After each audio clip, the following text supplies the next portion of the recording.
The gunshot echoed through the frozen wilderness as Noah Reed's flashlight caught the overturned police cruiser blood streaking down the shattered windshield, where Officer Leah Morgan lay dying. His German Shepherd Atlas suddenly froze, hackles raised, not at the wreck, but at something watching from the tree line. In that moment, pulling a stranger from death's grip would unleash a conspiracy that would bring killers to his doorstep and force a single father to become the guardian his military training had prepared him to be. Stay with me as this story unfolds and drop a comment about where you're watching from. I'd love to know how far this tale has traveled. The blizzard had been hammering Millbrook, Colorado for 3 days straight when Noah Reed made the decision that would change everything. 4:30 in the morning, the power had been out since midnight, and his 7-year-old son Max was burning through fever dreams that had nothing to do with the cold. The thermometer read 102.3, and their last bottle of children's Tylenol was empty. "Come on, Atlas," Noah whispered to the German Shepherd curled protectively at Max's bedside. The dog's ears perked, but his amber eyes remained fixed on the sleeping boy. "We need to get to town. I know the roads are hell, but Max needs medicine." Atlas whined softly, a sound that conveyed both reluctance and understanding. The 90-pound shepherd had been with them for 2 years now, ever since Noah had found him at the rescue shelter, though rescue seemed like the wrong word for a dog who'd clearly seen professional training. The way Atlas moved, the way he responded to certain commands Noah had never taught him, suggested a past life in law enforcement or military service. But whatever that past held, it had left scars. Loud noises made him tremble. Sirens sent him hiding, and uniformed officers Atlas would back away tail tucked, as if remembering something he'd rather forget. Noah pulled on his heavy winter coat, the one from his army days, that still fit, despite the years that had passed since Afghanistan. His fingers traced the worn patches where his unit insignia had once been, 82nd Airborne, 3 tours more close calls than he cared to remember. That life felt like a different century now, though the training never really left you. The hypervigilance, the ability to read a room, or in this case, read a storm, these things had become part of his DNA. He checked on Max one more time, pressing his palm against the boy's forehead. Still burning. Sarah would have known exactly what to do. Sarah always knew. But Sarah had been gone for 4 years now, taken by a drunk driver on a clear summer day when the universe had decided that irony was its favorite form of cruelty. Now it was just him and Max trying to figure out life one day at a time in this small mountain town where they'd moved to escape the memories that haunted every corner of Denver. "Guard," Noah commanded softly, and Atlas immediately shifted position, lying down with his body pressed against Max's bed. The dog would stay there until Noah returned, wouldn't move an inch except to check the boy's breathing. It was one of those trained behaviors that Atlas performed with military precision, making Noah wonder again about the dog's mysterious past. The truck started on the third tri-engine, protesting against the sub-zero temperature. Noah let it warm up while he scraped ice from the windshield, the defroster barely making a dent in the frost. The main road to town would be impassable. The county plows wouldn't be out until dawn at the earliest. But there was another way. The old Forest Service road that ran along Miller's Creek. It would add 15 miles to the journey, but it was sheltered from the worst of the wind, and the tree cover usually kept the snow from drifting too deep. Noah shifted into 4-wheel drive and headed out into the pre-dawn darkness. The headlights carved twin tunnels through the falling snow visibility, maybe 20 feet on a good stretch. The radio crackled with static. No signal out here, just the ghost voices of distant stations bleeding through the atmosphere. He turned it off, preferring the silence punctuated only by the rumble of the engine and the crunch of snow beneath the tires. The Forest Service road was worse than he'd expected. Branches heavy with snow hung low across the path, scraping against the roof of the truck. Twice he had to stop and clear fallen limbs from the road, his breath forming clouds in the frigid air as he worked. The temperature gauge on the dashboard read -12. Even with gloves, his fingers started going numb after just a few minutes outside. He was 3 miles from the Old Creek Bridge when he saw the first sign of trouble. Tire tracks, fresh ones veering off the road and into the trees. The snow was still falling, but these tracks couldn't have been more than an hour old. Noah slowed, his instincts prickling. Out here in this weather, at this hour, nobody should be on this road except someone with an emergency. The tracks led toward the creek, toward the bridge. Noah followed them, creeping forward in first gear. The trees opened up as he approached the crossing, and that's when his headlights caught at the rear end of a vehicle nose down in the ravine beside the bridge. The light bar on top was dark, but the distinctive black and white pattern was unmistakable. Millbrook Police Department.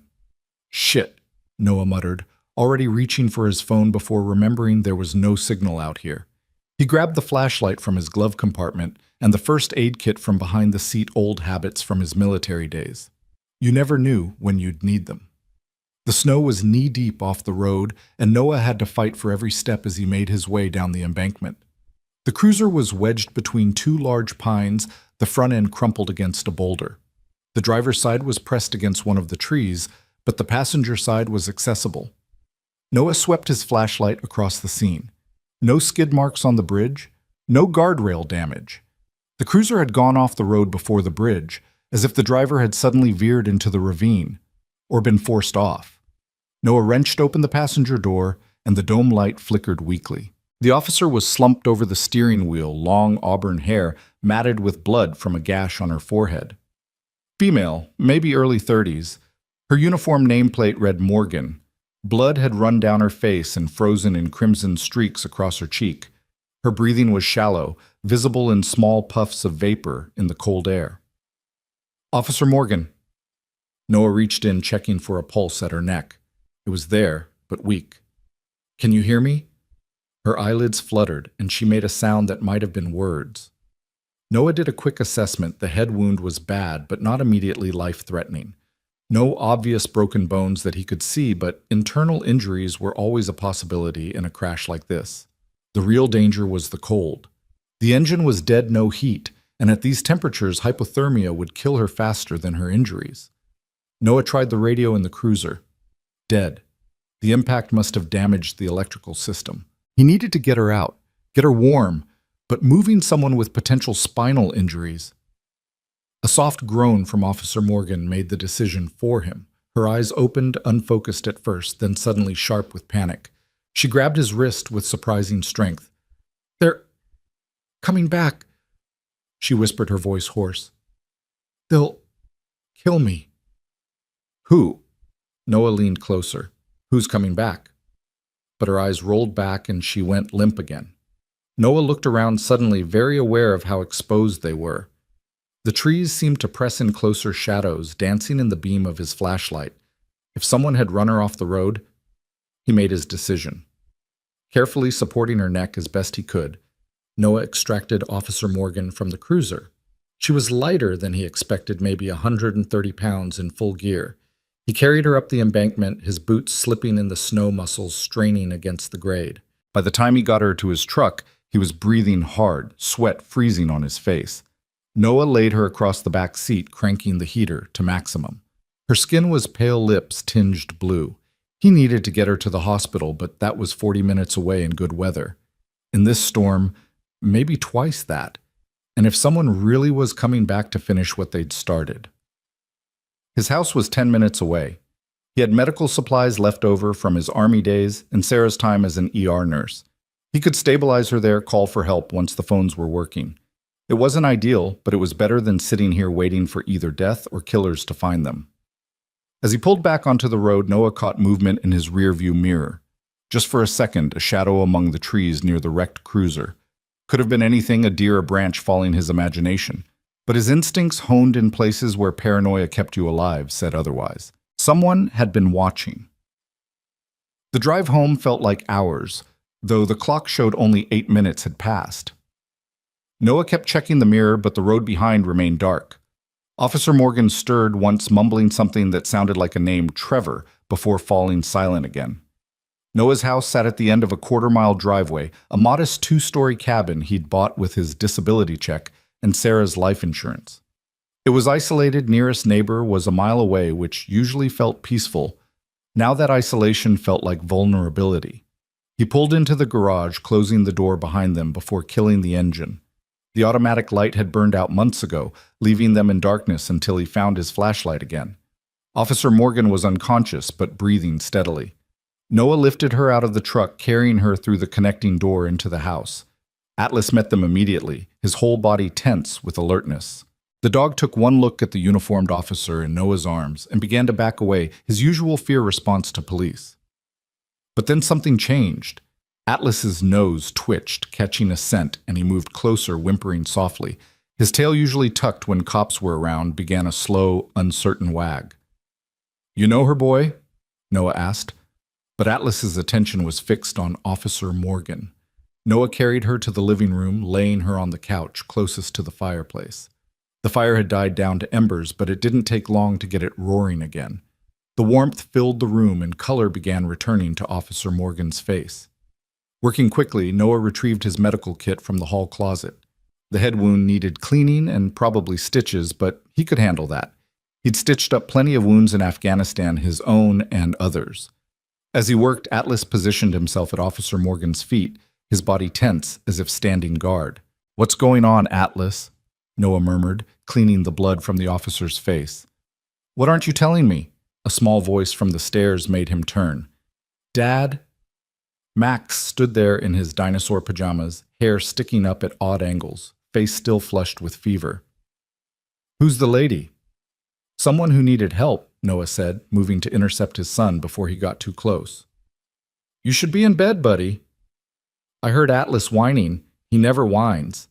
Max peered around Noah's leg. "Is she a police officer? Atlas doesn't like police." "I know, but—" Noah stopped. Atlas wasn't acting afraid anymore. The dog had positioned himself between Officer Morgan and the window's ears, swiveling to track sounds outside that human ears couldn't catch. "Go back to bed, Max. I'll bring you some medicine in a minute." "Is she going to die?" Max asked with the blunt curiosity of childhood. "No," Noah said firmly. "She's not going to die. Now bed." Max reluctantly headed back upstairs, but not before giving Officer Morgan one last concerned look. Noah returned to his patient, checking her pupils, responsive, equal-size good signs. The head wound was deep, but clean. No skull fragments that he could feel. He applied butterfly bandages to hold it closed, then wrapped gauze around her head.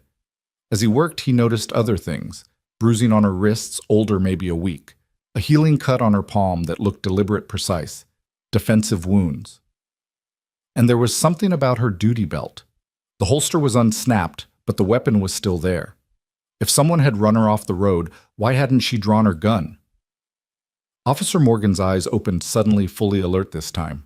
Her hand went immediately to her weapon, but Noah caught her wrist gently. "Easy," he said. "You're safe. You're in my house. I found you in your cruiser by Old Creek Bridge." She stared at him for a long moment, processing. Then her gaze shifted to Atlas, and her expression changed recognition, surprise, and something that looked like grief. "Atlas," she whispered. The dog whined, tail wagging harder now, and moved closer to nuzzle her hand. "You know my dog?" Noah asked. "Officer Morgan?" "Leah," her nameplate said, struggled to sit up, wincing at the movement. "He's not your dog. He was—" She stopped, pressing her hand to her head. "God, everything's spinning." "You have a concussion," Noah said. "You need to take it easy. I can call an ambulance." "No." The word came out sharp, panicked. Leah grabbed his arm. "No ambulance, no calls, please. You need medical attention." "I need to not be dead," she said bluntly. "And if you call this in, that's exactly what I'll be by morning." Noah sat back, studying her. "Who's trying to kill you?" Leah's laugh was bitter. "How much time do you have?" "Start with why someone ran you off the road." "Because I know too much. Because I've been collecting evidence for 18 months. Because I'm the only one left who cares that they murdered my husband." Atlas whined again, pressing his head against Leah's leg. She ran her fingers through his fur, tears starting to form in her eyes. "Trevor loved this dog," she whispered. "Called him his best partner. When Trevor died, Atlas disappeared. I thought he'd been killed too." Noah's mind was racing, putting pieces together. "Your husband was a cop." "K-9 unit," Leah confirmed. "Trevor Morgan." "Maybe you heard about it. Officer killed in the line of duty 2 years ago. Drug bust gone wrong, they said. Except it wasn't wrong. It was exactly what someone planned." Before Noah could respond, Atlas suddenly went rigid, a low growl building in his throat. He moved to the window, every muscle tense.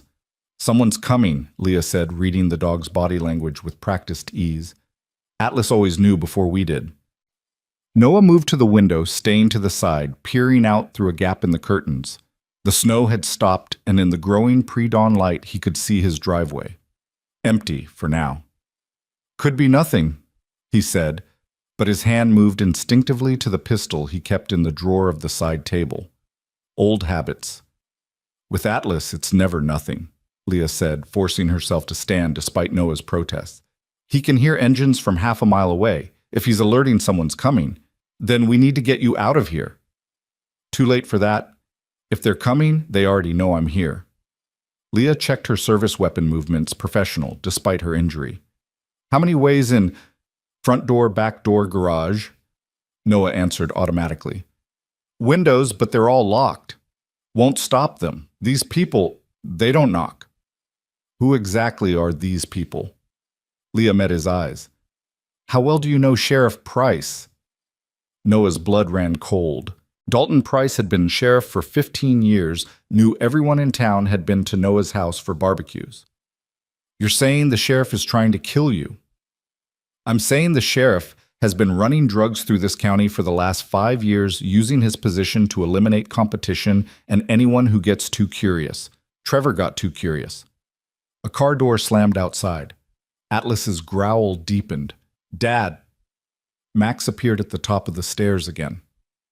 "Max, go to your room and lock the door." Noah said his command voice, leaving no room for argument. "Now!" For once, Max didn't question disappearing down the hall. Noah heard his door click shut. "I'm sorry," Leah said. "I'm so sorry. Finding me, bringing me here, I've put you and your son in danger." "We'll deal with that later," Noah said, checking his pistol's magazine. "Right now, we need to—" The knock at the door was almost polite. 3 measured raps. "Noah, it's Sheriff Price. Saw your truck heading back from town. Everything all right in there?" Leah had gone pale. She mouthed one word: basement. Noah nodded, gesturing for her to go. She moved toward the basement door, Atlas following without being commanded. The dog knew danger when he smelled it. Another knock, harder this time. "Noah, come on, buddy. I know you're in there. Your truck's still warm." Noah took a breath, slipping the pistol into the back of his waistband, covering it with his shirt. He opened the door but didn't invite Price in. Sheriff Dalton Price stood on his porch, all 6 feet 4 inches of him, built like a linebacker gone slightly to seed. His smile was friendly, but his eyes were scanning, searching. "Morning, Sheriff. Hell of a storm." "That it is." Price's gaze moved past Noah into the house. "Mind if I come in? Freeze my balls off out here." "Max is sick, probably contagious. Wouldn't want you catching anything." Price's smile widened, but it didn't reach his eyes. "That's considerate of you, Noah. Real considerate. Thing is, we've got a situation. One of my officers went missing last night. Leah Morgan. You know her?" "Can't say I do." "Pretty thing. Auburn hair, about yee-high." Price held his hand at shoulder level. "Her cruiser went off the road near Old Creek Bridge. Found it about an hour ago." "That's terrible. Is she okay?" "That's what we're trying to figure out. Funny thing is, we found fresh tire tracks at the scene. Looked like someone stopped to help, or to take her." Noah kept his expression neutral. "A lot of people use that road." "In this storm, at this hour?" Price shook his head. "Not many folks that brave. Or that stupid. You didn't happen to go that way, did you?"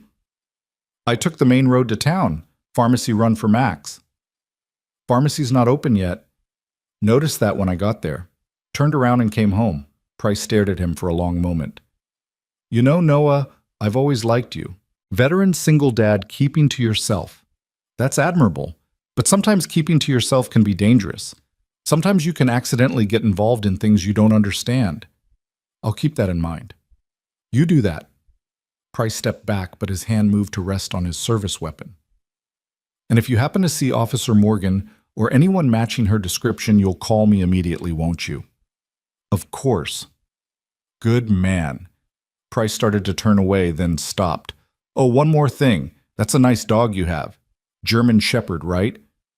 Funny thing, we used to have a K9 unit with a shepherd. Looked just like yours. Dog went missing couple years back, same time his handler was killed. Trevor Morgan, Leah's husband. Weird coincidence, huh? Noah's jaw tightened. Very weird. Thought so. Price tipped his hat. You have a good morning, Noah. Hope Max feels better. And remember, if you see anything unusual, you call me. Wouldn't want anyone else getting hurt in this weather. The threat was barely veiled. Noah watched Price walk back to his cruiser, noting the two other vehicles parked at the end of his driveway. Deputies, probably. Price hadn't come alone. Noah closed the door, locking it, then immediately went to the basement.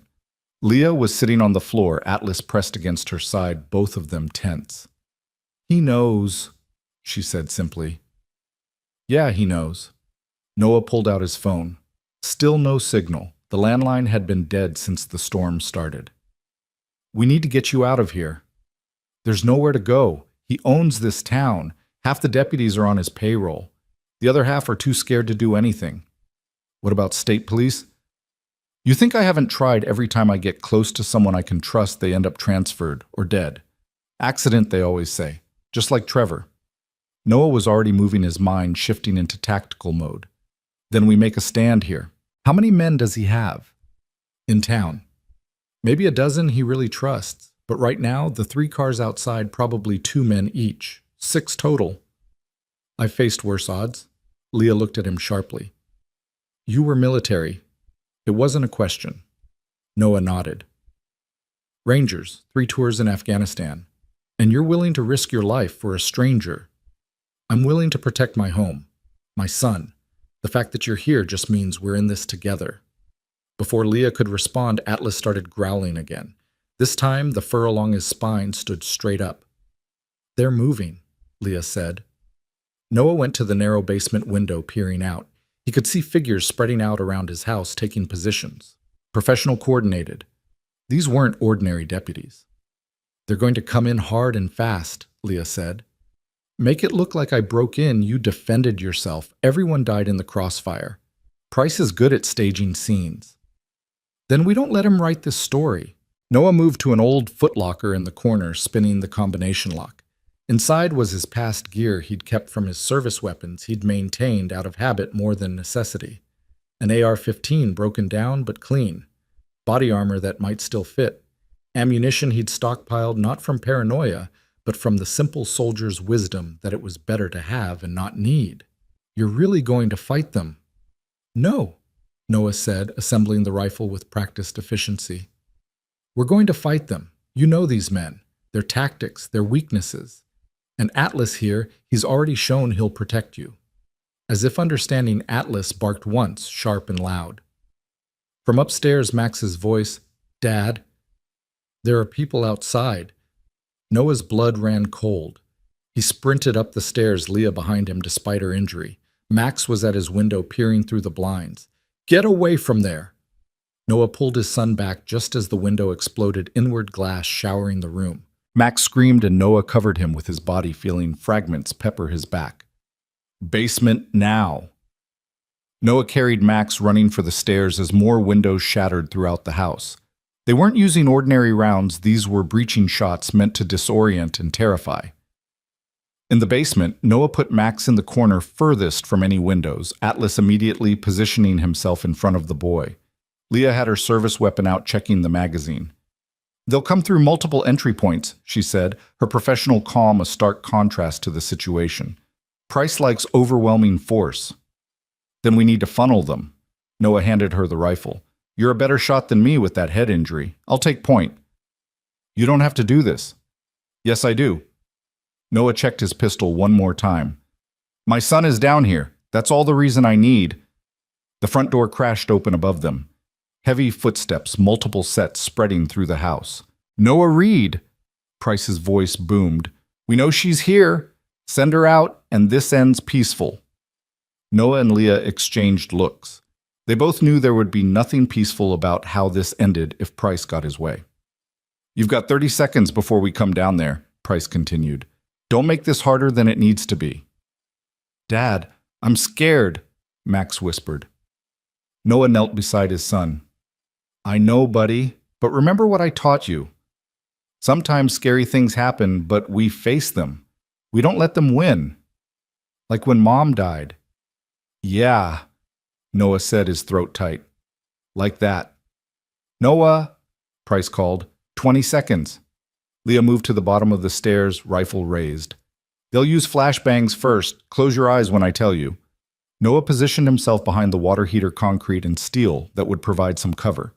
His mind was calculating angles, distance, remembering every firefight he'd been in overseas. Except this time he wasn't fighting insurgents in some distant country.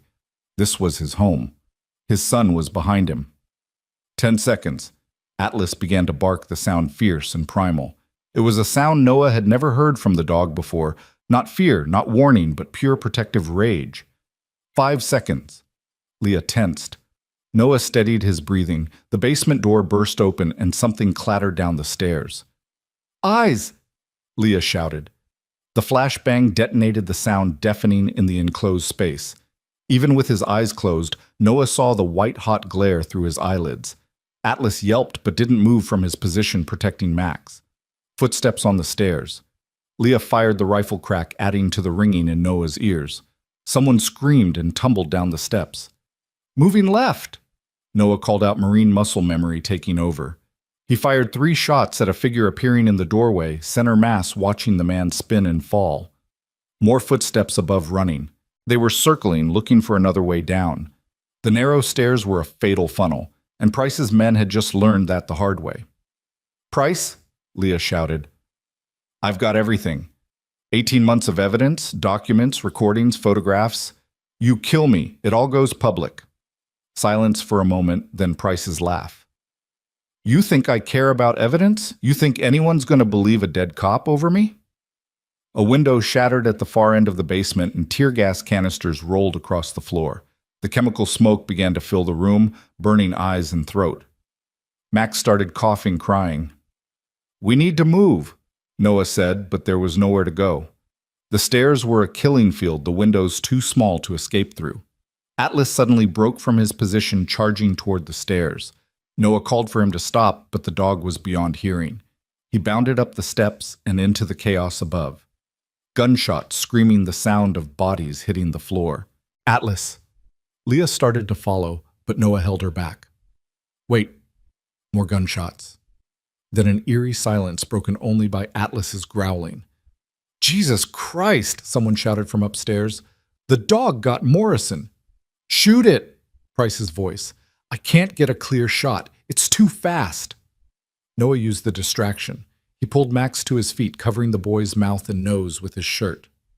We're going up. Stay behind me. They moved as one, Noah leading Max in the middle, Leah covering their rear. At the top of the stairs, Noah peered around the corner. 2 bodies on the floor, one clutching his throat where Atlas had torn it open. The dog was a blur of motion, keeping 2 other men pinned behind the kitchen counter. Move! Noah pushed Max toward the back door. They were almost there when Price stepped out from the hallway, shotgun raised. Time slowed. Noah saw the barrel swing toward them, saw Price's finger tighten on the trigger. He pushed Max aside, bringing his pistol up, knowing he wouldn't be fast enough. The shot was deafening, but it wasn't Price's shotgun. Leah's rifle cracked, and Price staggered his shot, going wide, punching a basketball-sized hole in the wall. He looked down at the spreading red stain on his chest, surprise replacing the smugness on his face. That's for Trevor, you son of a bitch, Leah said. Price fell to his knees, then forward. The shotgun clattered across the floor. Sheriff's down, someone shouted. Sheriff's down. The remaining deputies seemed to lose their nerve. Noah heard car doors slamming, engines starting. They were leaving rats fleeing the sinking ship. Atlas appeared, blood on his muzzle, but moving without injury. He went straight to Max, licking the boy's face, checking him over. It's over, Leah said, but she was swaying on her feet. The adrenaline was wearing off and her injuries were catching up. Noah caught her as she started to fall. Easy. We need to get you to a hospital. No, we need to... The evidence, I have to... The evidence can wait. You're bleeding again. Sure enough, the bandage on her head was soaked through. The exertion had reopened the wound, sirens in the distance getting closer. But these sounded different, more of them, and coming fast. State police, Leah mumbled. Called them. Before the crash? Told them everything. They're coming. You set this up. No. Price found me first. But they're coming. Had to be sure. The sirens were getting louder. Through the broken window, Noah could see a stream of vehicles coming up his driveway. State police, FBI ambulances. The cavalry, finally. Dad! Max's voice was small, scared. Is it really over? Noah held his son close, feeling the boy shake with delayed terror. Yeah, buddy, it's over. But even as he said it, looking at the destruction of his home, the bodies on his floor, he knew it wasn't really over. There would be questions, investigations, trials. The quiet life he'd built here was finished. Leah's hand found his. I'm sorry, she whispered. I'm so sorry I brought this to your door. You didn't bring it, Noah said. It was already here, you just exposed it. The first state trooper entered weapon drawn, but lowered when he saw the scene. We need medical here, he called out. As the paramedics swarmed in, as Leah was loaded onto a gurney, as crime scene tape began to section off his home, Noah held his son and wondered what came next. Atlas pressed against their legs, the three of them a small island in the chaos. Sir, a state police detective approached. I'm going to need to ask you some questions. Noah nodded. Can I put my son somewhere safe first? Of course, take your time. Time. Noah almost laughed. Time was all they had now. Time to heal, time to rebuild, time to figure out what their lives would look like after this morning had shattered everything they knew. But as he watched the paramedics work on Leah, saw her eyes find his across the room, saw her mouth the words thank you, he realized something. Sometimes life doesn't give you a choice about being a hero. Sometimes it just puts you in a moment where you either step up or step aside. Noah had stepped up. For a stranger who turned out to be connected to his dog's past. For a truth that needed to be told. For a 7-year-old boy who would grow up knowing his father had done the right thing when it mattered most. The sun was finally rising, sending pale light through the shattered windows. The storm had passed, leaving the world covered in pristine white snow, as if nature was trying to cover the violence with something pure. Max tugged on Noah's shirt. Dad, is the police lady going to be okay? Noah watched Leah give the paramedics a thumbs up as they lifted her into the ambulance. Yeah, buddy, she's going to be fine. And Atlas? He was really brave. The German shepherd looked up at the sound of his name, tail wagging despite everything. There was something different in his eyes now. The haunted look was gone, replaced by something Noah recognized from his own mirror. Purpose. Redemption. The healing that comes from facing your demons and winning. He was brave, Noah agreed. We all were.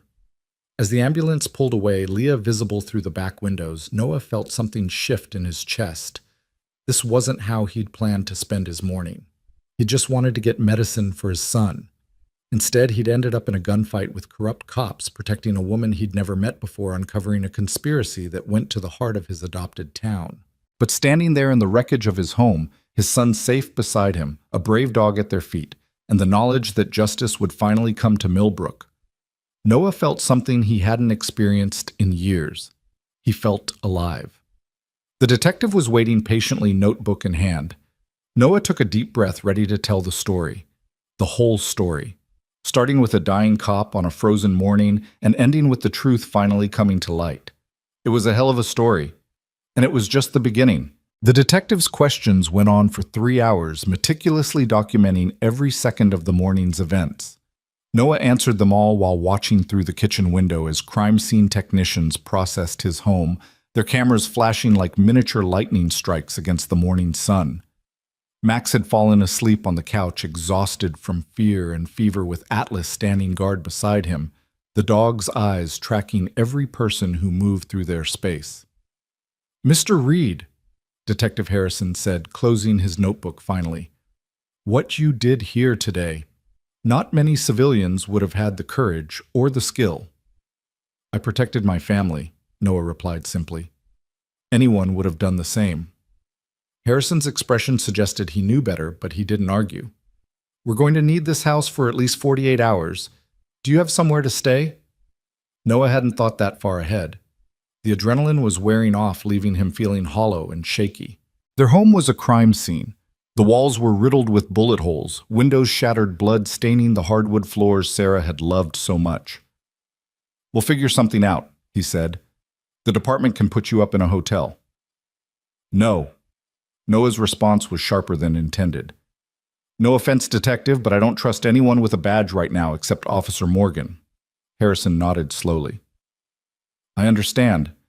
For what it's worth, we've arrested 8 deputies so far this morning. Price's network is falling apart. Officer Morgan's evidence, it's comprehensive. She risked everything to compile it." "Where is she now?" "Mountain View Medical Center under state police protection. She's stable, asking about you, actually. Wanted to make sure you and your son were safe." Noah felt something warm bloom in his chest, quickly suppressed. He had no business feeling anything beyond relief that they'd all survived. A knock at the door interrupted his thoughts. Harrison's hand moved to his weapon and Noah tensed, but the voice that called out was familiar. "Noah, it's Jim Brennan. I heard what happened." Jim owned the ranch next property over a mile down the road. He was one of the few people in Millbrook that Noah considered a friend. Harrison nodded and Noah opened the door. Jim stood there in his worn Carhartt jacket, his weathered face creased with concern. Behind him, his wife Margaret waited in their truck. "Jesus Christ, Noah," Jim said, taking in the destruction. "The whole town's talking. Sheriff Price really, Noah confirmed. "That son of a bitch. Always knew something was off about him." Jim's gaze found Max sleeping on the couch. "Look, you can't stay here. Margaret and I have the guest house. It's not much, but it's warm and clean. You and Max are welcome as long as you need." Noah's throat tightened. In 4 years of living in Millbrook, he'd kept people at arm's length, afraid of the complications that came with connections, but here was Jim offering shelter without hesitation. "I appreciate that, Jim. We've got Atlas, too." "Bring him. Margaret loves dogs." Jim's expression grew serious. "Noah, what you did. Standing up to Price. This town owes you a debt." "I didn't do it for the town." "Doesn't matter why you did it. What matters is you did." Jim pulled out his truck keys. "I'll drive you over whenever you're ready. Margaret's already making up the beds." An hour later, after the detective had finally finished and released them, Noah carried a still sleeping Max to Jim's truck. Atlas jumped into the bed without hesitation, and they drove through a town that had transformed in just a few hours. State police vehicles were everywhere. The sheriff's office was surrounded by crime scene tape. People stood in clusters on street corners talking in hushed tones, their entire understanding of their community shattered. The guest house on Jim's property was small but comfortable, a single-bedroom cottage that had once housed ranch hands. Margaret had indeed prepared everything: fresh sheets, towels, even a pot of soup warming on the stove. "You need anything at all, you call," she said, maternal concern evident in every word. "That boy's been through enough." After they left, Noah tucked Max into the bed, the boy stirring slightly. "Dad, are we home?" "We're safe," Noah said, which wasn't really an answer but seemed to satisfy Max, who drifted back to sleep. Noah sat in the small living room, Atlas at his feet, and finally allowed himself to process what had happened. In the span of a few hours, he'd gone from a simple medical run to killing 2 men, possibly 3.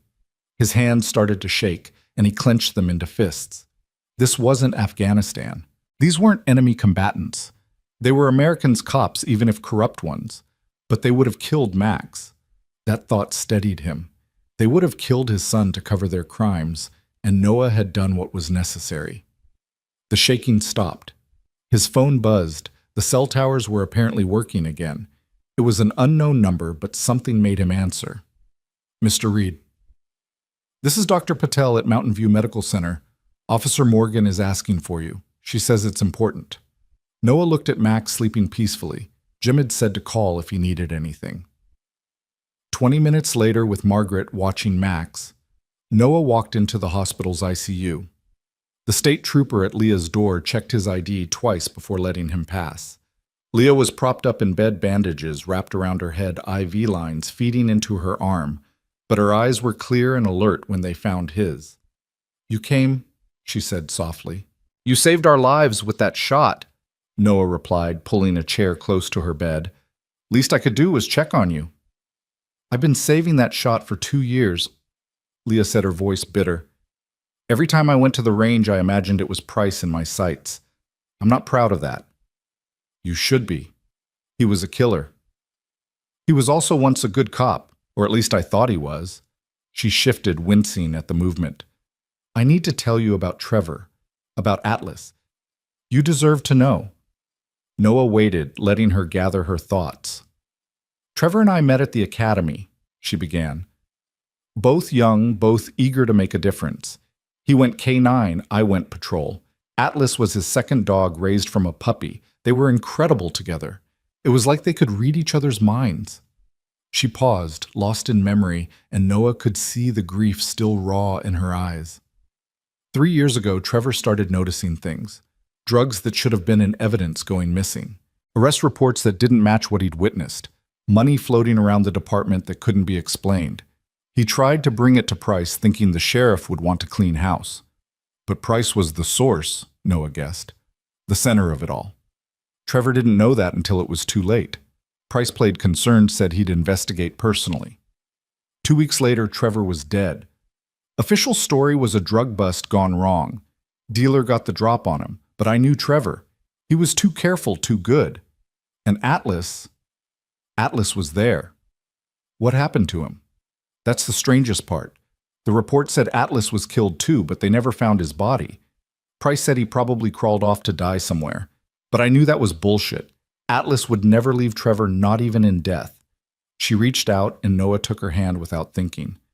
After Trevor died, I started digging. Quietly, carefully. I found proof that the drug dealer who supposedly killed Trevor had been dead for 3 days before the shooting.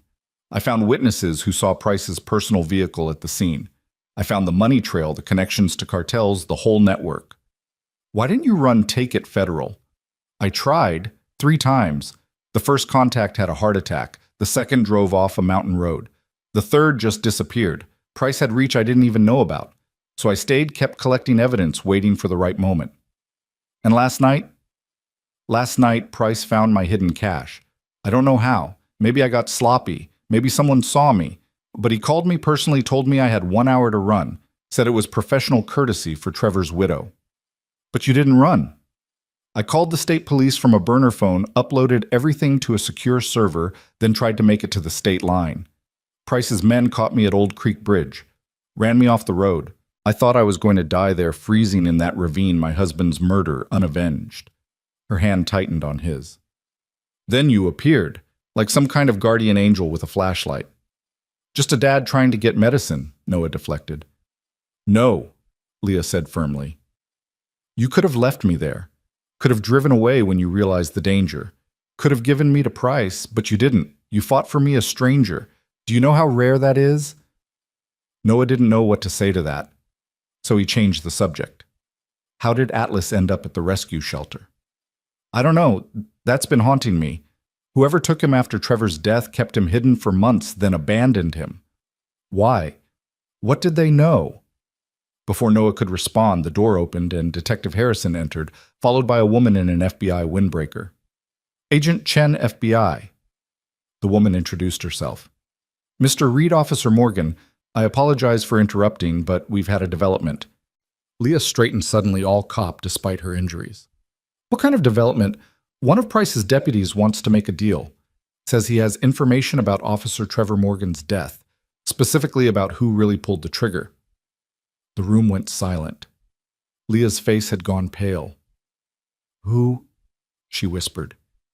Deputy Ray Coleman. He's been on Price's payroll for 5 years. He was there that night. Noah felt Leah's hand start to tremble and covered it with both of his. What's he saying? Leah asked. Agent Chen consulted her tablet.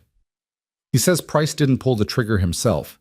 Says there was someone else there, someone nobody suspected. Who? Leah's voice was barely audible now.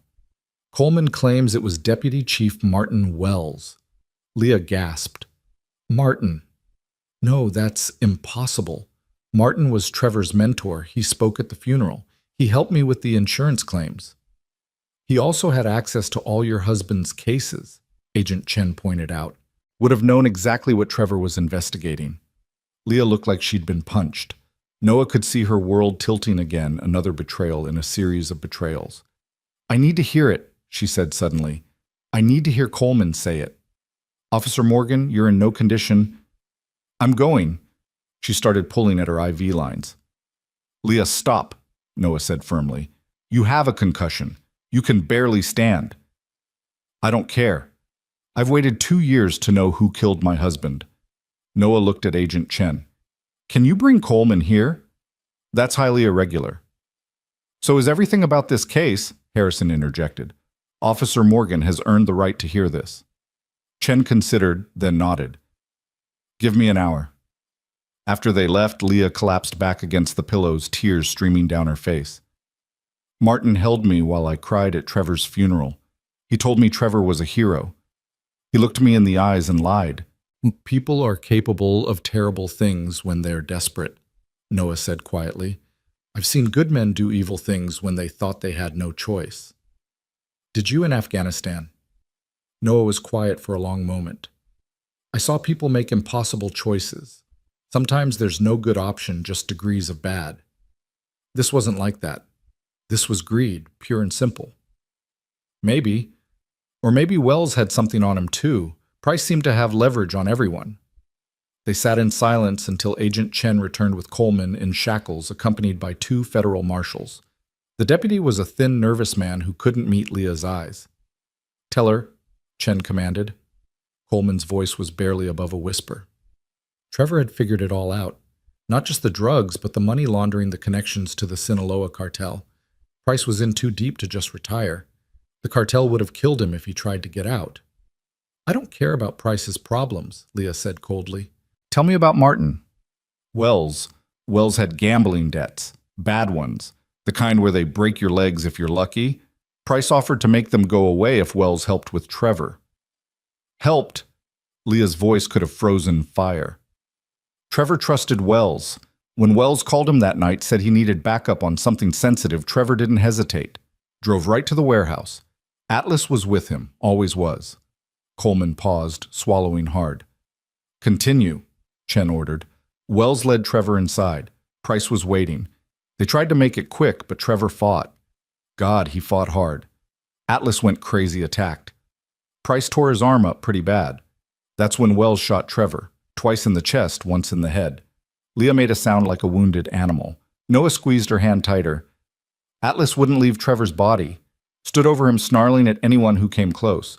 Price wanted to shoot him, but Wells said no. Said killing a police dog would raise too many questions, so Wells took him. Don't know what he did with him after that. "Where's Wells now?" Leah asked, her voice deadly quiet. "In the wind," Chen answered. "Disappeared about an hour after Price went down. We have Bolos out, but he had a head start." "He won't run far," Leah said with certainty. "Martin has a cabin up near Crystal Lake. Off the books, not in his name. Trevor helped him build it." Chen was already on her phone relaying the information. Within minutes, units were dispatched. Coleman was led away and Chen departed to coordinate the search, leaving Noah and Leah alone again. "I need to be there when they arrest him," Leah said. "No, you need to heal. Let the FBI do their job." "Would you, if it was Sarah's killer?" The question hit like a physical blow. Noah thought about the drunk driver who'd killed his wife, how he'd sat in that courtroom every day of the trial needing to see justice done. "No," he admitted. "I wouldn't." "Then you understand." Noah's phone buzzed. It was Margaret. Max was awake and asking for him. "I have to go," he said reluctantly. "Noah?" Leah caught his hand as he stood. "What happens now?" After all this? It was a loaded question. They both knew she wasn't just asking about the case. "I don't know," he answered honestly. "Everything's different now. Atlas should stay with you and Max. He's bonded with you. It's what Trevor would want." "We'll see," Noah said, though he couldn't imagine Atlas leaving now. The dog had found his purpose again with them. As he drove back to Jim's ranch, Noah's mind was spinning. In 24 hours, his quiet life had exploded into violence and conspiracy. He'd killed to protect his son and a stranger. He'd uncovered corruption that ran to the heart of his adopted town. And somewhere in the chaos, he'd found himself caring about Leah Morgan in a way that terrified him. The guest house was warm with afternoon sun when he arrived. Max ran to him immediately, Atlas at his heels. Dad, Margaret made pancakes, and Atlas did a trick. He can shake hands. That's great, buddy. Noah scooped his son up, holding him close. Is the police lady okay? She's going to be fine. Good. Atlas was worried about her. He kept whining and looking at the door. Noah looked at the German shepherd, who was indeed staring at the door as if expecting Leah to walk through it. Maybe we can visit her later, Noah said. Can she come live with us when our house is fixed? Max. Atlas would like it, and she's nice, and she doesn't have anyone else, does she? Her husband died like Mommy. The innocent observation cut deep. Max was right. Leah was alone, just like they had been alone. But that didn't mean... Noah's phone rang. It was Harrison. Mr. Reed thought you'd want to know. We got Wells. He was exactly where Officer Morgan said he'd be. Good. That's good. There's something else. We've been going through Price's house, found something interesting in his safe. Documents about Atlas. Apparently after Wells took him from the scene, he kept the dog locked up for months trying to break him. When that didn't work, he dumped him at the shelter in the next county, figured he'd be put down. Noah looked at Atlas, imagining the trauma the dog had endured, watching his handler die, then months of captivity and abuse. No wonder he'd been terrified of uniforms. Mr. Reed, you still there? Yeah, I'm here. Officer Morgan wanted you to know, said you deserved the whole truth about Atlas. After Harrison hung up, Noah sat on the floor, and Atlas immediately came to him, resting his big head on Noah's knee. You've been through hell, haven't you, boy? Noah said softly. Atlas's tail wagged once, and he pressed closer. Max sat down beside them. We're his family now, right? Dad. Yeah, buddy. We're his family. And Officer Leah. Noah didn't have an answer for that. The truth was, he didn't know what Leah would be to them. The trauma bond of survival was powerful, but it wasn't a foundation for anything lasting. Was it? That evening, as Max played with Atlas in the small yard, Noah's phone rang again. It was Leah. They're releasing me tomorrow, she said without preamble. The FBI wants to put me in protective custody until the trials, but I refused. Leah, there could still be others out there. I'm done hiding. I've been hiding for 2 years and I'm done. She paused. I know this is presumptuous, but I don't have anywhere to go. My house is... I haven't been back since Trevor died. I can't. What are you asking? Jim Brennan's wife, Margaret, called me. Said they have a second guest house. Said you vouched for me. Noah smiled despite himself. Margaret had been busy. It's a small town, he said. News travels fast. Is it okay? If I'm close by, I know you and Max need space to process everything. Leah, Noah interrupted. It's okay. More than okay. The relief in her voice was palpable. Thank you for everything. I know I keep saying it, but stop. We survived together. That creates a bond whether we want it or not. Do you want it? The question hung between them, loaded with possibility and complication. I don't know what I want, Noah admitted, except for Max to be safe and happy. That's enough for now, Leah said softly. More than enough. After they hung up, Noah stood in the doorway watching his son play with Atlas. The dog was gentle with Max, patient in a way that spoke of training, but also genuine affection. They were healing each other, these two survivors of loss. Tomorrow, Leah would join their strange little refugee camp. Tomorrow, they would start figuring out what came next. The house would need massive repairs. There would be trials, testimony, media attention. The quiet life Noah had built was gone forever. But as Max laughed at something Atlas did as the sun set over the mountains painting the snow-covered peaks, gold, Noah felt something he hadn't experienced in the 4 years since Sarah's death. Hope. It was fragile and uncertain, complicated by trauma and violence, but it was there, a small flame that had been lit in the darkness of that morning's crisis. He thought about Leah's hand in his at the hospital, about the way Atlas had protected them all, about Max asking if Officer Leah could come live with them. Maybe sometimes life doesn't take things away. Maybe sometimes it just rearranges them into something different, something unexpected. Maybe a single dad and his son, a widowed cop, and a traumatized dog could find something together that none of them could find alone. The temperature was dropping again, another storm system moving in according to the weather report. But this time Noah wasn't worried. They had shelter, they had each other, and they had survived worse than whatever nature could throw at them. Atlas barked and Max giggled, and Noah felt the ice around his heart crack just a little more. Tomorrow would bring its own challenges. The investigation would continue, the media would descend, and they would all have to reckon with the violence that had erupted into their lives. But tonight they were safe. Tonight they were together, and for the first time in a long time that felt like enough. As he called Max and Atlas inside for dinner, Noah caught a glimpse of headlights turning into Jim's ranch. Another state police car probably checking on them. The protection would continue for weeks, maybe months. Price's network had been extensive, and while most were in custody, there could still be loyalists out there. Noah wasn't worried. He'd faced down worse odds in Afghanistan, and now he had even more reason to fight if necessary. Max deserved to grow up without fear. Atlas deserved peace after his trauma. And Leah deserved justice for Trevor and a chance at something beyond grief and vengeance. Inside the small guest house, Max was chattering about how Atlas had caught a tennis ball in midair, demonstrating with enthusiastic gestures that sent the dog's tail wagging. Noah started preparing dinner with the supplies Margaret had stocked, simple food that would fill their bellies and warm their bones. "Dad," Max asked suddenly, "are we heroes?" Noah considered the question. They'd saved a life, exposed corruption, fought for truth, but at a cost measured in blood and trauma. "I don't know about heroes," he said carefully, "but we did the right thing when it mattered." "Atlas is definitely a hero," Max declared. "He protected us." "Yes," Noah agreed. "Atlas is definitely a hero." The dog seemed to understand he was being discussed and padded over to Noah, sitting at his feet with quiet dignity. Noah reached down and scratched behind his ears, feeling the dog lean into the touch.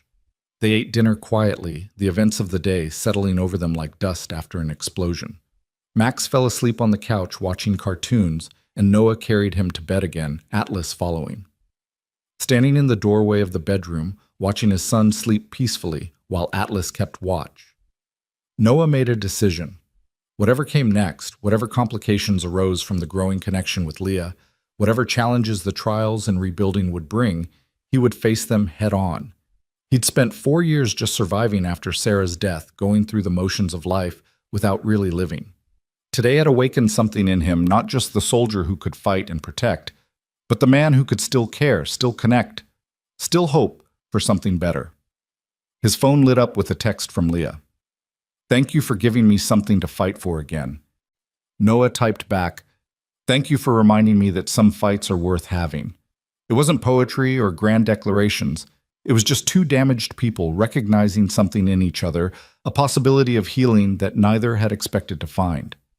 Outside, snow began to fall again, gentle this time, without the violence of the previous storm. Noah stood at the window, watching it blanket the world in fresh white, covering the tracks and scars of the day's events. Tomorrow the sun would rise on a changed world. But for now, in this small guest house with his son and their guardian dog Noah Reed, allowed himself to believe that change might not be something to fear. It might be exactly what they all needed.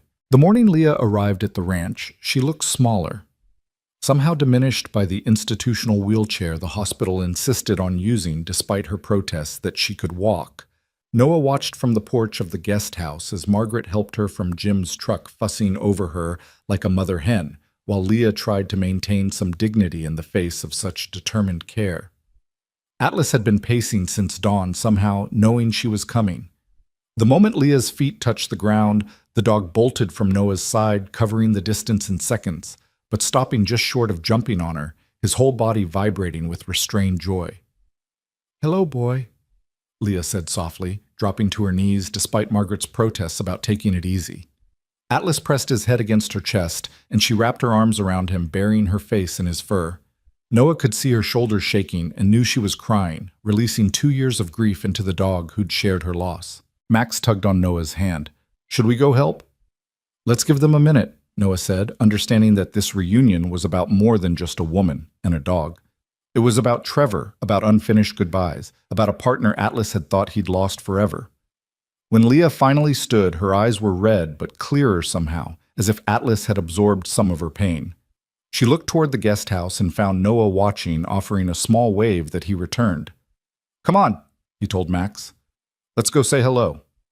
The second guest house was a mirror image of theirs 20 yards away across a snow-covered field. Jim had apologized for the proximity, saying it was all he had, but Noah found he didn't mind. After the isolation of the past 4 years, having someone close by who understood what they'd been through felt more comforting than intrusive. "Officer Leah." Max ran ahead, and Leah caught him in a careful hug, mindful of her still healing ribs. "Just Leah now," she said. "I'm on administrative leave pending the investigation." "Will you go back?" Noah asked. She looked out at the mountains, considering. "I don't know. Everything I did for the past 2 years was about getting justice for Trevor. Now that it's happening, I don't know what comes next." "That makes 2 of us," Noah admitted. Their eyes met and held for a moment before Max interrupted, asking if Leah wanted to see the trick he'd taught Atlas. As Max led them through an elaborate demonstration of Atlas playing dead, which the dog performed with theatrical flair, Noah found himself studying Leah in the morning light. The bandages were gone, replaced by a thin line of stitches along her hairline. The bruises had faded to yellow-green shadows, but it was her eyes that had changed the most, still carrying grief, but no longer consumed by it. "The FBI called this morning," she said while Max ran off to find more tennis balls. "They want me to testify before a grand jury next week. Are you ready for that?" "I've been ready for 2 years. It's everything after that I'm not prepared for."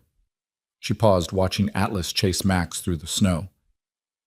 "I've been living for one thing for so long, I don't remember how to just live." Noah understood that feeling intimately. After Sarah died after the funeral, and the condolences and the casseroles stopped coming, he'd stood in their empty house wondering what the point of getting up the next day was. Max had been that point, that reason to keep moving, even when every step felt like walking through quicksand. "It gets easier," he said. "Not better, necessarily, but easier. You find new rhythms, new reasons." "Is that what you did?"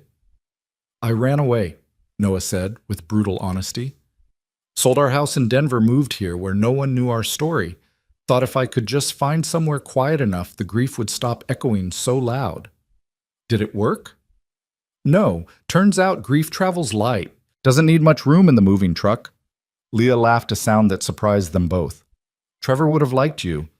He had a dark sense of humor about things. Said it was the only way to survive being a cop."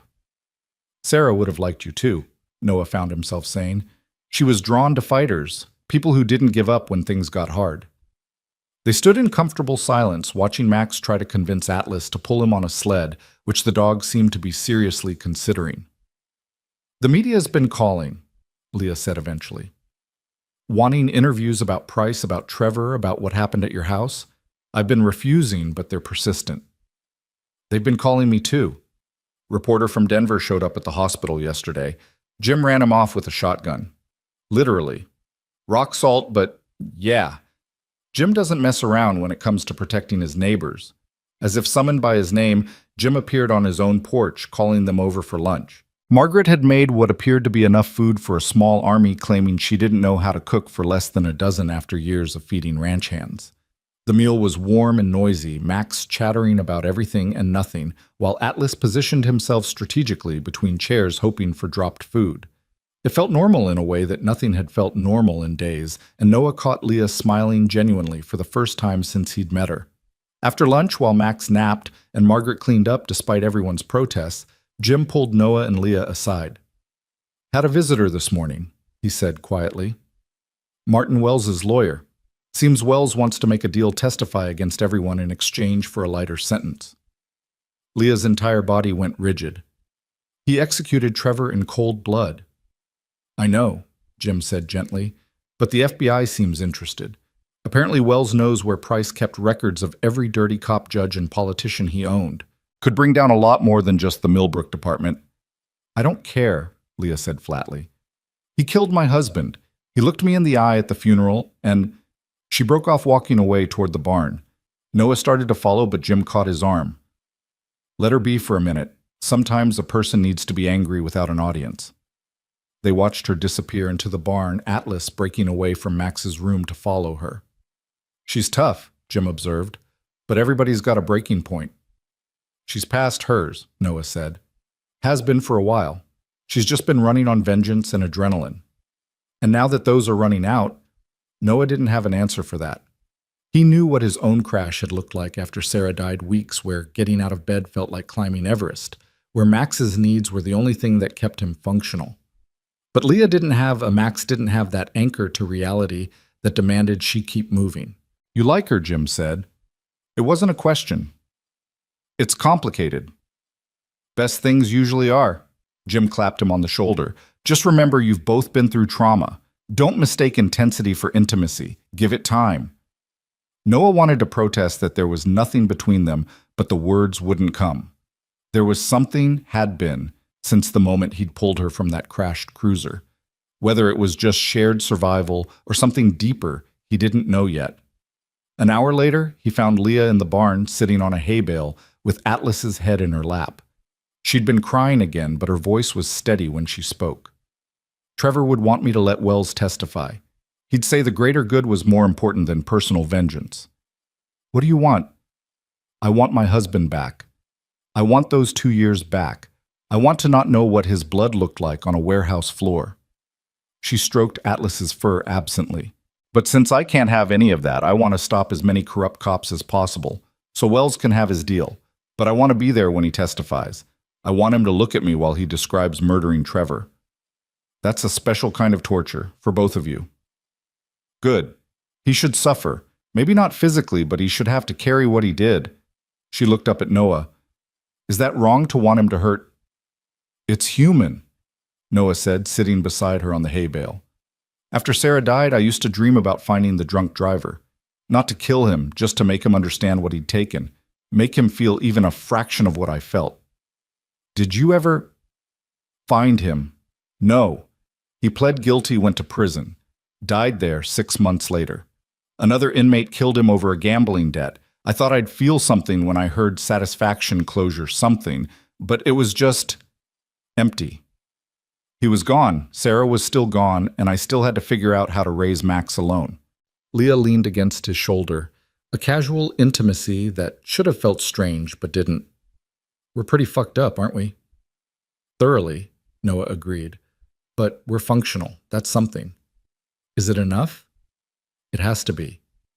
They sat there until the barn grew cold, Atlas sleeping peacefully across both their laps. Finally, Leah shivered, and Noah stood offering her his hand. Come on, Margaret threatened to teach Max how to make cookies. We should probably supervise. Noah, Leah said, not taking his hand yet. What happens when this is over? When the trials are done, and the media moves on, and we're just normal people again? I don't know about you, but I haven't been normal in years. You know what I mean? He did know. She was asking about them, about whether this connection forged in crisis could survive ordinary life. We figure it out as we go, he said. That's all anyone does. This time she took his hand, letting him pull her to her feet. They were close enough that he could see the flecks of gold in her green eyes, could smell the hospital shampoo still in her hair. I should tell you, she said quietly, I haven't been with anyone since Trevor. Haven't even thought about it. So if this is heading where I think it might be heading, I need you to know I'm going to be very bad at it. I haven't been with anyone since Sarah, Noah admitted. So that makes 2 of us who'll be bad at it. What a pair we make. Atlas barked from the barn door, apparently tired of their human complexity and ready for dinner. The moment broke, but something had shifted between them, an acknowledgement of possibility, if not promise. Walking back to the houses, they found Max and Margaret covered in flour cookies in various stages of disaster, covering every surface of the kitchen. We made snickerdoodles, Max announced proudly, holding up something that might charitably be called cookie adjacent. They're unique, Leah said diplomatically. Atlas will eat them, Max said confidently. He eats everything. As if to prove the point, Atlas immediately vacuumed up a dropped cookie tail wagging enthusiastically. The evening passed in domestic chaos, cleaning the kitchen, attempting to salvage the least burnt cookies, Max insisting on movie night, and falling asleep 20 minutes in. Noah carried him to bed while Leah cleaned up the living room, and when he came back, she was standing at the window watching snow fall again. "It's so quiet here," she said. "After 2 years of looking over my shoulder, jumping at every sound, the quiet feels strange. It takes getting used to. The first few weeks after we moved here, I couldn't sleep. Too used to city noise, sirens, traffic. Now I can't imagine living anywhere else. Even after everything that happened. Especially after. This place, these people, they showed up when it mattered. That's rare." Leah turned from the window. "You showed up when it mattered. So did you. That shot that stopped Price, most people couldn't have made that with a concussion." "I told you I'd been practicing it for 2 years." She paused.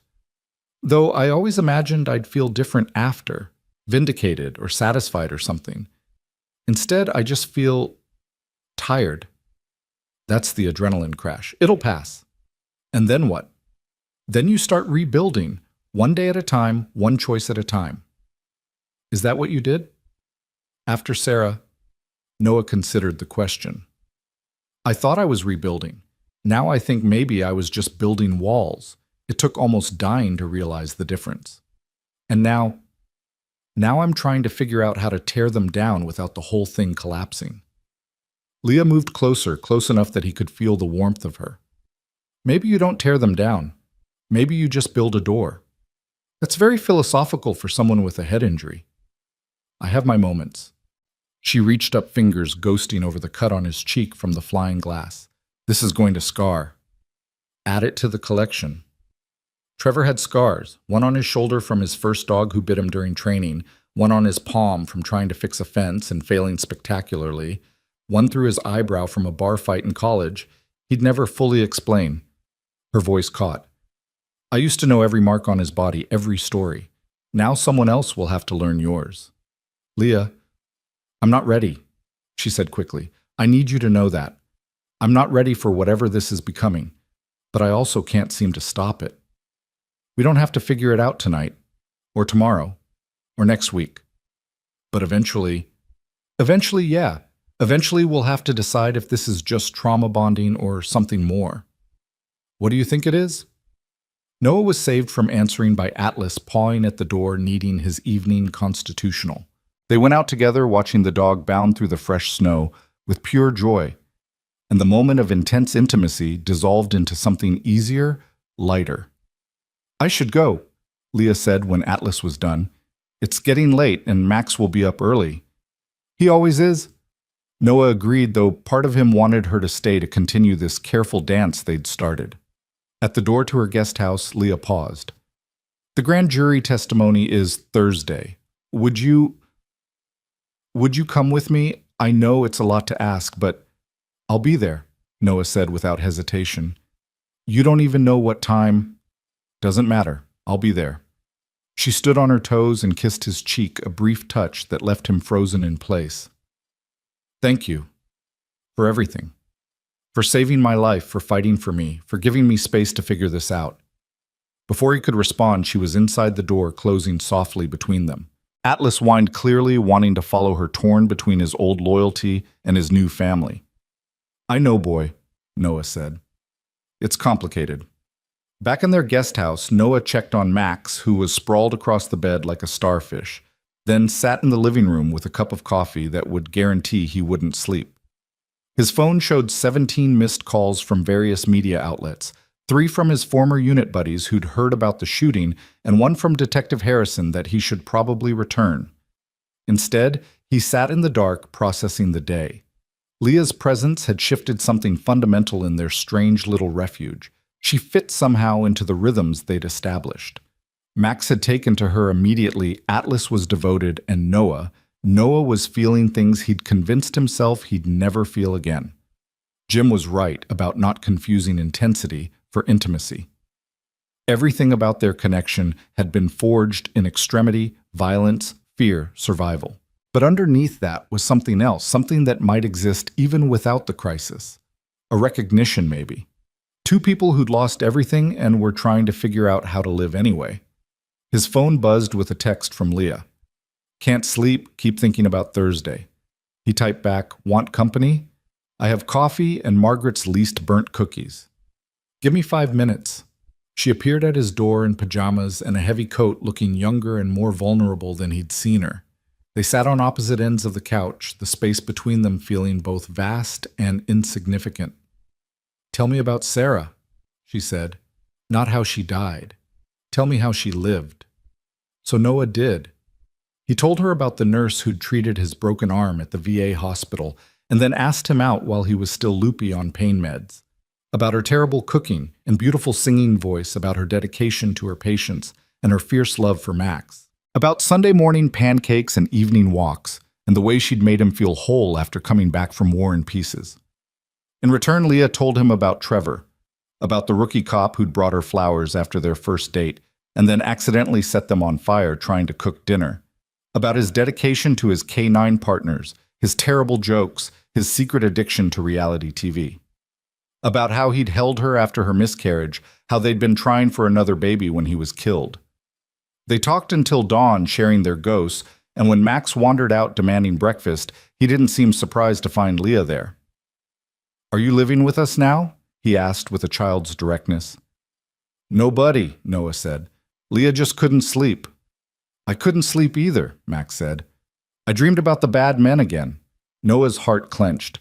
He'd hoped Max would escape trauma from the shooting, but of course, that was naive. Come here, Leah said, and Max climbed into her lap without hesitation. You know what I dream about bad men too sometimes, but you know what helps? What? Remembering that the bad men lost. Your dad stopped them. Atlas stopped them. They can't hurt anyone anymore. But what if there are more bad men? Then we'll stop them too, Leah said simply. That's what we do. We protect each other. Max seemed to consider this, then nodded. Okay, can we have pancakes? The domestic scene that followed Noah cooking while Leah helped Max set the table. Atlas supervising everything felt both surreal and completely natural, like puzzle pieces that shouldn't fit but somehow did. After breakfast, the spell was broken by the arrival of Agent Chen with a team of FBI agents who needed to go through everything again preparing for the grand jury. Noah took Max to Jim's house while Leah endured hours of questions, document reviews, and strategic planning. When she finally emerged, she looked exhausted but determined. They think they can get indictments on 23 people, she told Noah. Not just cops, judges, city councilmen, even a state senator. Price's network was that extensive. He had 10 years to build it. Trevor stumbled onto something huge. He just didn't live long enough to understand how huge. But you did. I had time and rage. Amazing what you can accomplish with those. Wednesday passed in a blur of preparation. Leah spent most of it with the FBI while Noah tried to maintain normalcy for Max. They visited their damaged house, seeing it in daylight for the first time since the shooting. The violence done to it was shocking. Walls riddled with bullet holes, windows boarded up, bloodstains on the floor, despite the crime scene cleaners' efforts. We can't live here again, can we? Max asked quietly. Not for a while, Noah admitted. Maybe not ever. How would you feel about that? Max considered. Sad, I guess, but also okay. The bad memories are bigger than the good ones now. Out of the mouths of babes, Noah thought. That was exactly how he felt about the house. Whatever piece they'd found here had been shattered beyond repair. That evening, Jim made an unexpected offer. Been thinking, he said over dinner. Got that old foreman's house on the south corner of the property. Been empty for years, but it's solid. Needs work, but it's bigger than what you had. You're welcome to it if you want. Could make it yours. Jim, I couldn't. Not charity, Jim interrupted. I need someone I trust on that corner. Been having trouble with kids using the old logging road to party. You'd be doing me a favor. Noah knew it was more than that, but also recognized the pride-saving fiction for what it was. I'd need to see it first, make sure it's safe for Max. Of course, tomorrow, after... Jim glanced at Leah. After you're done with your testimony. Thursday arrived gray and cold, matching everyone's mood. Noah put on his only suit, the one he'd bought for Sarah's funeral, while Max insisted on wearing his clip-on tie to look professional for Officer Leah. The federal courthouse in Denver was a circus of media vans and protesters. Some carried signs supporting police, others demanding justice for corruption. Leah sat between Noah and Max in the back of the FBI sedan, her hands clenched so tight her knuckles were white. "You've got this," Noah said quietly. "What if I forget something? What if I say the wrong thing?" "You won't. You know this case better than anyone. Trevor should be here. He should be the one testifying. But he's not. So you speak for him. You be his voice." Leah took a shaky breath and nodded. When they arrived, she squeezed Noah's hand once before disappearing into the courthouse with Agent Chen. The wait was excruciating. Max did homework. Jim had picked up from his school. Atlas paced restlessly, and Noah tried not to think about what Leah was facing inside. Grand jury testimony was secret, no observers allowed, just Leah alone with strangers deciding whether her 2 years of work was enough. 3 hours later, she emerged looking drained but relieved. She couldn't talk about the testimony, but Agent Chen's satisfied expression said enough. "We got them," Chen said simply. "Indictments will be unsealed tomorrow. It's going to be big." In the car back to Millbrook, Leah finally broke down. Not the desperate sobs of grief, but tears of relief of completion. Max climbed into the back seat with her, offering her his favorite stuffed dinosaur for comfort, which made her cry harder. "It's okay," Max said solemnly. "Sometimes you need to cry out all the sad so there's room for happy again." "Where did you learn that?" Noah asked. "Mom told me, when Grandma died." Even from beyond, Sarah was still teaching them. That evening, they looked at the foreman's house Jim had offered. It was rough, needed a new roof, new windows, complete interior renovation. But it had good bones, as Jim said, and it sat on a rise with a view of the mountains that took Noah's breath away. "What do you think?" he asked Max. "It's big," Max said, then looked at Leah. "Big enough for all of us." "Max," Noah started. "What Atlas needs, a big yard. And Leah's house is sad. She said so." The adults exchanged glances over his head. "We'll see." Noah said the parental non-answer that covered all possibilities. But that night, as he tucked Max into bed, his son had more questions. "Is Leah our family now?" "It's complicated, buddy." "Why?" "Because," Noah struggled for words, "because when people have been hurt, it takes time to trust again, to believe that good things can happen." "But good things are happening. We're all together. Atlas is happy, the bad men are going to jail. You're right, good things are happening. So Leah can be family. Maybe, if she wants to be, if we're all ready for that." Max seemed satisfied with that and fell asleep quickly. Noah found Leah sitting on her porch, despite the cold, wrapped in a blanket, Atlas at her feet. "Big day," he said, sitting beside her. "The biggest. I thought I'd feel different, complete maybe, but I just feel empty." "That's normal. You've been running on purpose for 2 years. Now that purpose is fulfilled. So what do I do now?" "Whatever you want. That's the gift and the curse of surviving. You have to choose what comes next." "What if I choose wrong?" "Then you choose again. That's all life is, Leah. A series of choices and course corrections." She leaned into him, and he put his arm around her, pulling her close. They sat like that, watching stars appear between clouds, while Atlas snored softly at their feet. "Max wants you to live with us," Noah said eventually. "Max is 7. 7-year-olds can be pretty wise." "What do you want?" Noah thought about it, about the risk of letting someone in again, about the possibility of loss, about the fear that had kept him isolated for 4 years. "I want to stop being afraid of wanting things," he said finally. "That's not an answer." "It's the only one I have right now." Leah lifted her head to look at him. "I'm not ready to replace Trevor. I may never be ready for that. And I'm not looking to replace Sarah. But maybe we're not replacing. Maybe we're just adding." "Adding," she repeated, testing the word. "I think Trevor would like that. He always said I needed more people in my life." Sarah would probably say the same about me. They were quiet for a moment, both consulting their ghosts. "So we try?" Leah asked, slowly, carefully, with no promises except to be honest. "We try," Noah agreed.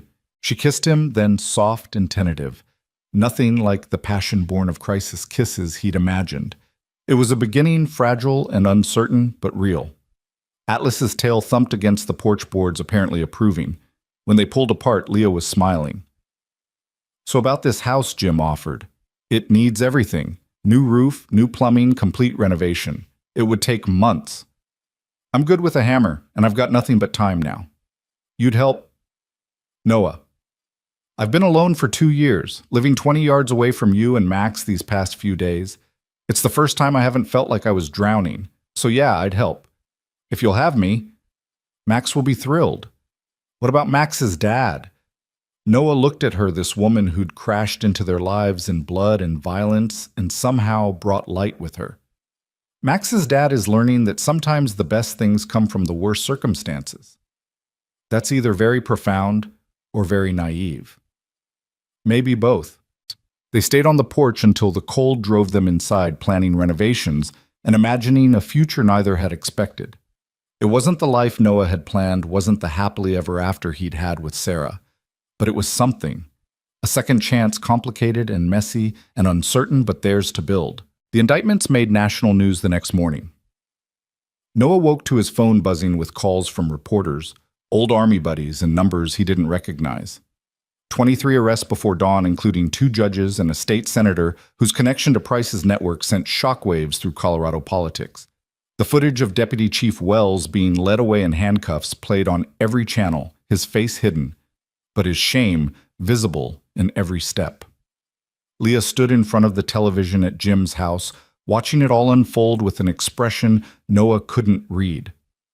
Max was at the kitchen table, carefully not watching, focused on his cereal, as if it required all his concentration. "They got them all," Leah said quietly. "Every single name I gave them." "That's good, right?" Max asked, though he didn't look up from his bowl. "It's what needed to happen," Leah replied, which wasn't quite the same as good. Margaret bustled in with fresh coffee and the determined cheer of someone trying to normalize the abnormal. "Well, I for one am glad it's over. This town can start healing now." But it wasn't over. Not really. The trials would take months, maybe years. Leah would testify again and again, reliving Trevor's death each time. And somewhere in all of that, they had to figure out how to build something new from the wreckage. Jim appeared in the doorway, his expression grim. "There's a crowd at the gate. Reporters mostly, but some locals too. Seems the whole town wants to talk to you both." "We're not talking to anyone," Noah said firmly. "Figured as much. I've got some hands blocking the drive, but you might want to stay close to the property for a few days until this dies down." Max's face fell. "But I'm supposed to go back to school Monday." The adults exchanged glances. They'd all been so focused on the immediate crisis that the return to normal life hadn't been fully considered. "We'll figure it out, buddy," Noah promised, though he had no idea how. The weekend passed in a strange bubble of isolation. Reporters camped outside Jim's gate, while inside the property they tried to pretend life was normal. Noah and Leah spent Saturday at the foreman's house with Jim, making lists of everything that needed fixing. The list was long and expensive, but Jim waved off concerns about cost. "Insurance money from your old place will cover most of it," he said, "and I know contractors who owe me favors. We can make this work." Sunday morning, Leah disappeared. Noah found her an hour later at the small cemetery on the hill behind Jim's property, standing in front of a headstone he hadn't known was there. "Jim's son," she said when he approached. "Died in Iraq, 2007. Noah read the stone. Timothy James Brennan, beloved son, American hero. The dates made him 22 when he died. "Jim never mentions him," Noah said. "Neither do you mention Sarah most days. Doesn't mean you're not thinking about her." Leah touched the stone gently. "I came here to ask him something." "Ask who?" "Trevor, Timothy, Sarah. All of them." She turned to face Noah. "I wanted to know if it was okay. If moving on was a betrayal." "What did they say?" "Nothing. The dead don't talk. But standing here thinking about Jim and Margaret going on building a life around the hole their son left, I think maybe that's the answer. You don't fill the hole. You just build around it. Noah took her hand. Max asked me this morning if you were going to marry us. What did you tell him? That we're taking things slow. And what did he say to that? That slow was boring and we were too old to waste time. Leah laughed a real laugh that echoed off the hills. Kid's got a point. How much time do any of us really have? Leah. I'm not saying we should get married tomorrow. I'm just saying maybe slow isn't always the answer. Maybe sometimes you just jump and figure out the landing as you fall. Before Noah could respond, Atlas came crashing through the underbrush barking urgently. They followed him back to find Max standing with Agent Chen and another FBI agent Noah didn't recognize. We have a problem, Chen said without preamble. Wells is dead. The words hung in the air like a physical presence. Leah went very still. How? She asked, her voice carefully controlled. Official cause is suicide. Hung himself in his cell last night, but... Chen paused, choosing her words carefully. There are questions. The cameras malfunctioned. The guard who was supposed to be watching him took an unexplained break. Someone killed him, Noah said flatly. That's the working theory, which means Price's network is deeper than we thought. And if they could get to Wells in federal custody... She didn't need to finish. If they could kill Wells in a federal facility, getting to Leah would be child's play. We want to put you in witness protection, Chen continued. All of you. New identities, new location, complete, fresh start. No. Leah's response was immediate and fierce. I'm done running, done hiding. If they want to come for me, let them come. Leah, be reasonable. I've been reasonable for 2 years. I've been careful and smart and strategic. And you know what? People are still dead. Trevor's still dead. Now Wells is dead. Running won't change that. But it might keep you alive, Chen argued. That's not living, that's just existing. Leah looked at Noah. Tell them. Tell them what it's like to live in fear, to lose yourself trying to stay safe. Noah thought about the 4 years since Sarah's death, the walls he'd built, the life he'd narrowed down to just survival. She's right. Safety isn't living. It's just a slower kind of dying. Chen looked frustrated.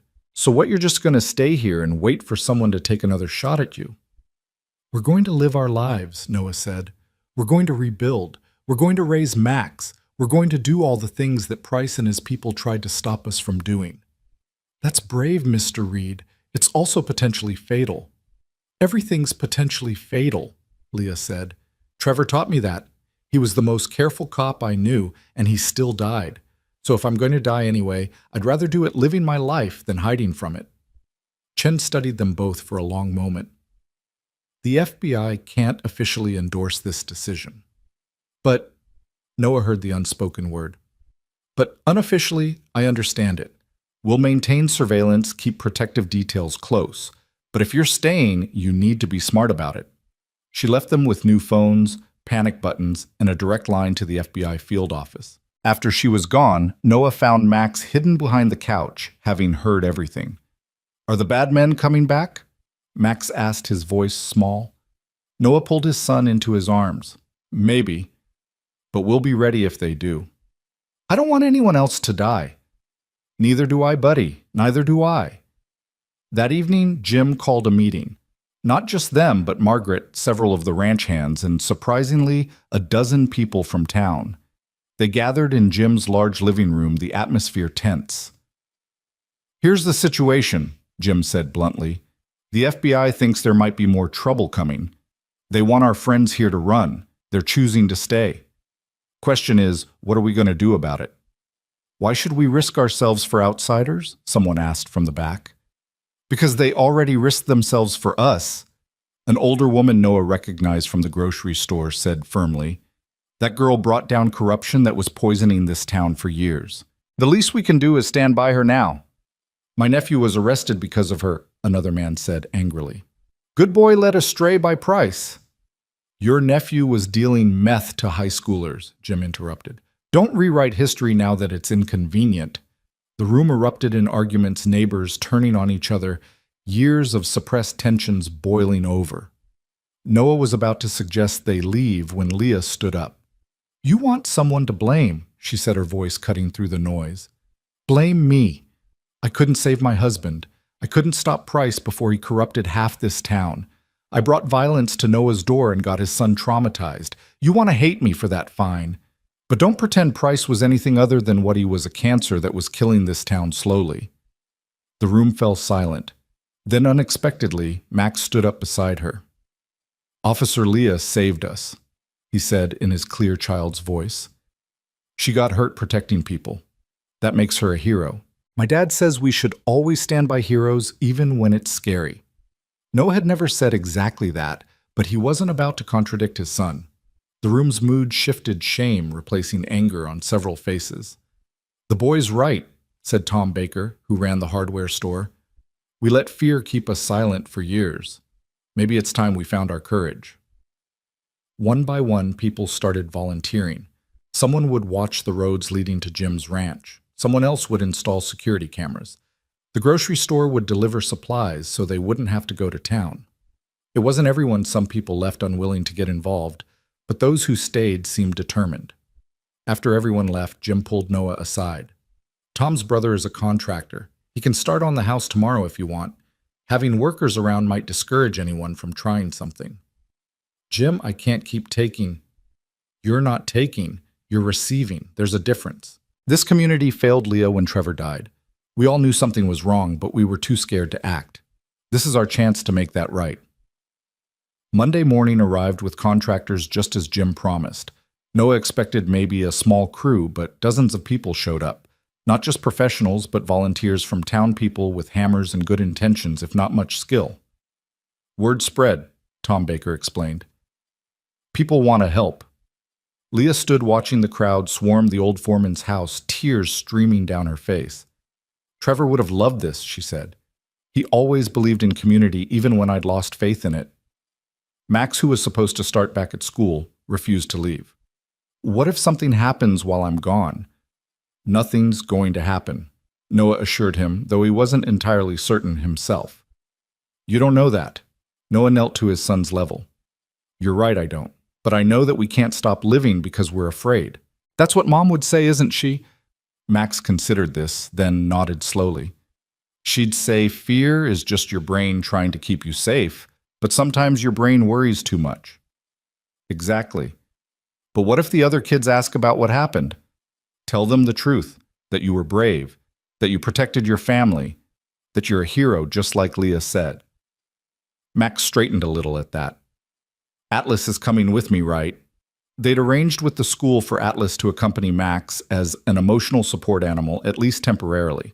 The principal, Mrs. Henderson, had been understanding, especially after the story made national news. The drive to school was tense, Noah constantly checking mirrors, but they arrived without incident.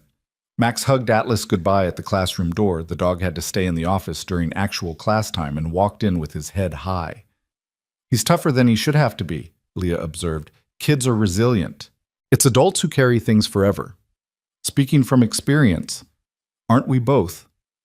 They spent the day at the house, Noah working alongside the contractors while Leah coordinated supplies and managed volunteers.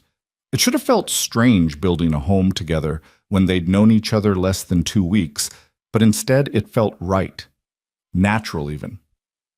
You know, Tom Baker said during a water break, my wife thinks you two are moving too fast. Your wife is probably right, Noah admitted. But sometimes life doesn't give you the luxury of time. Sometimes you have to take the happiness you find, even if the timing is all wrong. That why you stayed? Even knowing there might be trouble? Noah watched Leah explaining something to a volunteer, her hands moving animatedly. Atlas never more than a few feet from her side. We stayed because this is home. This is where we're building something. You don't abandon that because things get difficult. Tom nodded slowly. Takes courage choosing to stay and fight. Or stupidity. Sometimes they're the same thing. By the time they picked Max up from school, the house had a new roof and half the windows had been replaced. Max chattered excitedly about his day. Apparently being the kid who'd survived a shootout with corrupt cops gave him serious playground credibility. Jason Miller says his dad says you're a hero, Max told Noah. I said you were just my dad, but you were really good at protecting people. That's a good answer, buddy. Leah Susie wants to know if you still have your police badge. I told her you were on special leave. That's right, isn't it? Close enough, Leah said, smiling. They were almost to Jim's ranch when Atlas started growling. Noah's hands tightened on the steering wheel as he spotted the vehicle parked at the gate, a black SUV with government plates. It's okay, Leah said, recognizing it. That's Agent Chen's car. Chen was waiting with news that was both good and bad. The good, they'd traced the payment for Wells's murder to an account linked to the cartel Price had been working with. The bad, the cartel was known for not leaving loose ends. They might come after me, Leah asked. It's possible. You're the star witness. Without you, the cases against a lot of these people fall apart.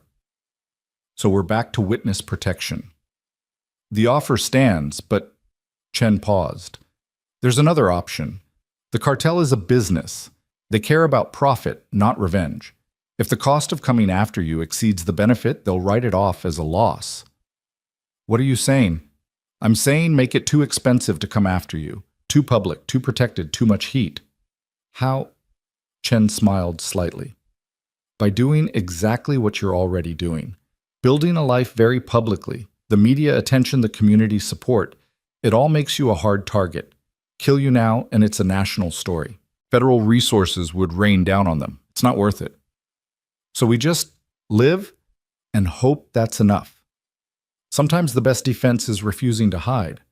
After Chen left, they sat around Jim's dinner table, the weight of the situation settling over them. Maybe we should reconsider, Noah said quietly. Max's safety. Dad, no.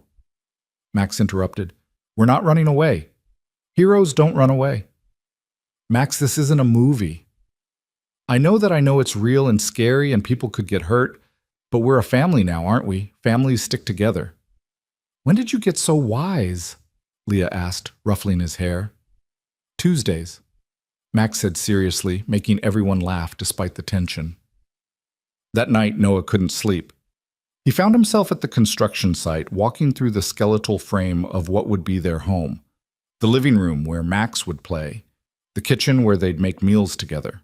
The bedroom where maybe eventually he and Leah would build something deeper than their current careful dance. Couldn't sleep either. Leah appeared beside him, Atlas at her side. Thinking about the future. Dangerous habit. Someone has to. She slipped her hand into his. I've been thinking about Trevor. What he'd say about all this. And he'd say I was crazy. Moving in with a man I barely know, putting myself and a child at risk, building a life on the ashes of tragedy. But he'd also understand. He always said life was about the choices you make in the moment that matters. And in the moment that mattered, you chose to save me. Everything else is just details. They stood in what would be their kitchen, moonlight streaming through the newly installed windows. Noah pulled her close, and she rested her head against his chest. I'm scared, she admitted quietly. Me too. What if we're making a mistake? What if we're moving too fast? What if the cartel comes? What if... Noah silenced her with a kiss, soft and certain. What if we're exactly where we're supposed to be? That's terrifyingly optimistic. I'm trying something new. Atlas barked softly, alerting them to Jim's approach. The older man carried a lantern and a concerned expression. Thought I might find you here. Can't sleep when there's trouble brewing either. He set the lantern down, casting dancing shadows on the unfinished walls.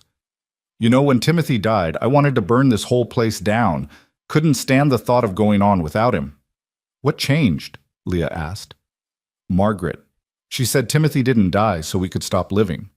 He died doing something he believed in, and the best way to honor that was to keep believing in something ourselves. What do you believe in? Noah asked. Jim looked around the construction site. Second chances, community, the possibility that good people doing right can overcome bad people doing wrong. Maybe that's naive at my age, but it's better than the alternative. A coyote howled in the distance, and Atlas tensed but didn't bark.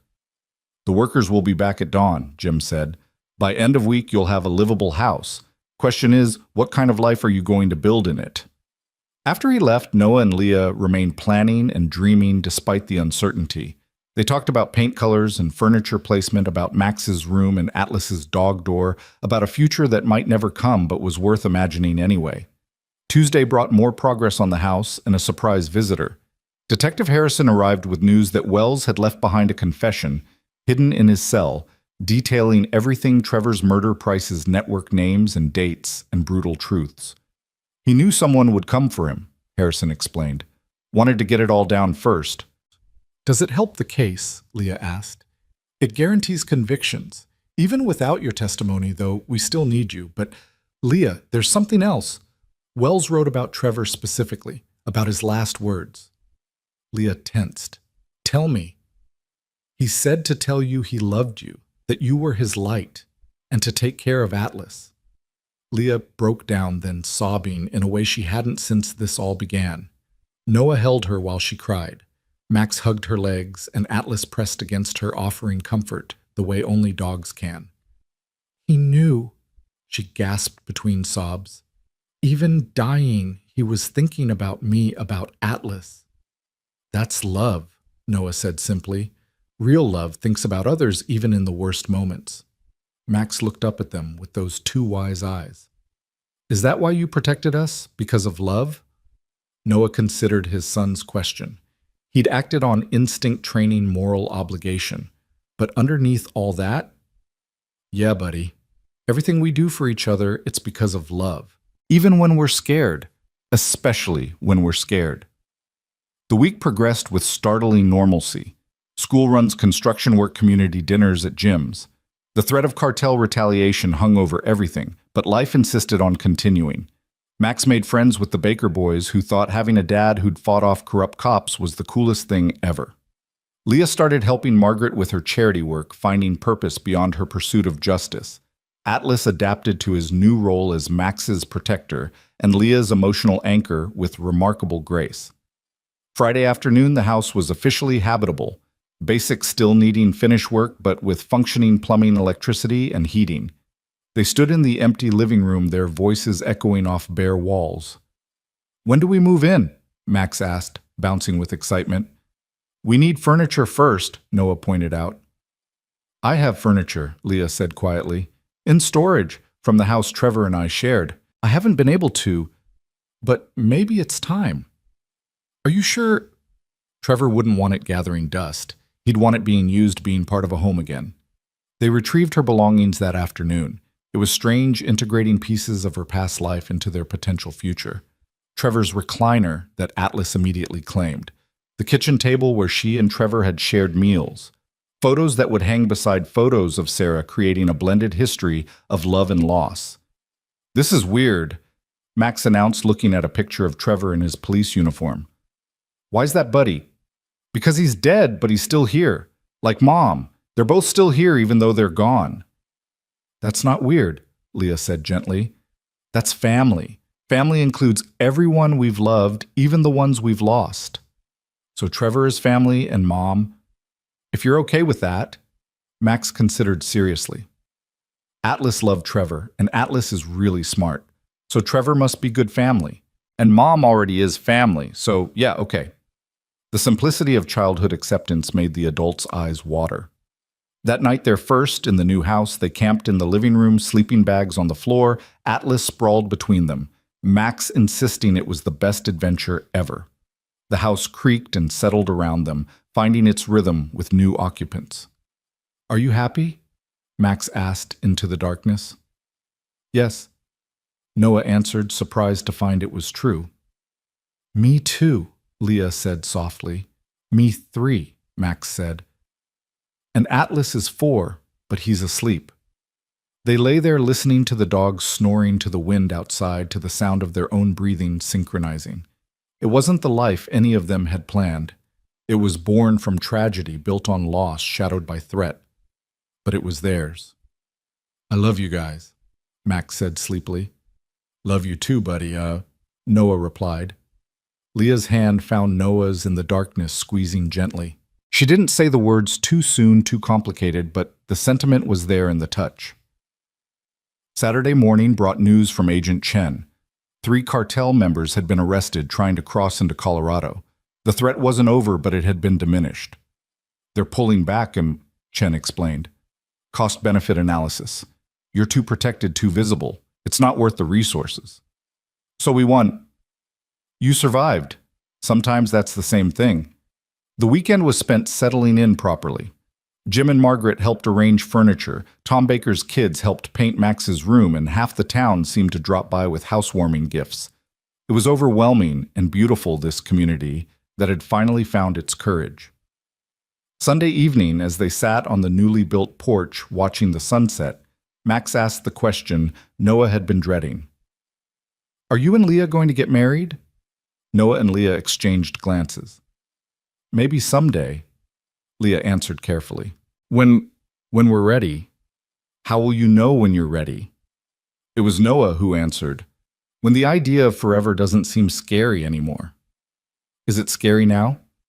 "A little," Noah admitted. "Why?" "Because we've both lost people we thought we'd have forever with. It's hard to believe in forever again." Max digested this with unusual gravity. But isn't it better to try for forever and maybe lose it than to not try at all? Out of the mouths of babes once again. "You're absolutely right," Leah said, looking at Noah with something that might have been hope. That night after Max was asleep, Noah and Leah sat on the porch with Atlas between them, not talking, just existing in comfortable silence. The stars were brilliant above them, the mountains dark shadows against the sky. "I'm not ready for forever," Leah said eventually, "but I'm ready for tomorrow. Tomorrow's a good start. And the day after that, we'll figure it out when we get there." She moved closer and he put his arm around her, pulling her against his side. Atlas's tail thumped approval. "Thank you," she said quietly. "For what?" "For saving me. For fighting for me. For giving me a reason to keep going when justice wasn't enough anymore. You gave us the same thing. Max and I were just existing before you crashed into our lives." "Literally crashed? Best car accident ever." She laughed, the sound carrying across the quiet land. Somewhere in the distance a coyote howled, but Atlas didn't even raise his head. He was home. They all were in this unlikely configuration of souls who'd found each other in the darkness. The next morning would bring new challenges. The trials would start soon, requiring Leah to relive trauma repeatedly. Max would need therapy to process what he'd witnessed. Noah would have to reconcile the peaceful life he'd wanted with the violence he'd been capable of. They'd all have to learn to trust in permanence again. But that was tomorrow's worry. Tonight they had this a house becoming a home, a family forged in crisis, a future uncertain but no longer unbearable. The ghosts of Trevor and Sarah would always be with them, woven into the fabric of who they were becoming. But maybe that was okay. Maybe love wasn't about replacing what was lost, but about having the courage to add to it.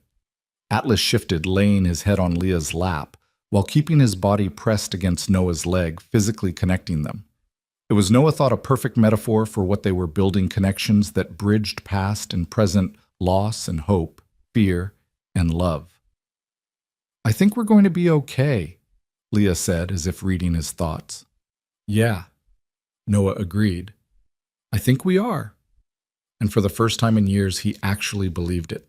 6 months later, the first snow of winter began falling as Noah stood in the courthouse hallway watching Leah through the small window in the door. She was on the witness stand again, the 5th trial, her voice steady as she recounted Trevor's murder for what felt like the 100th time.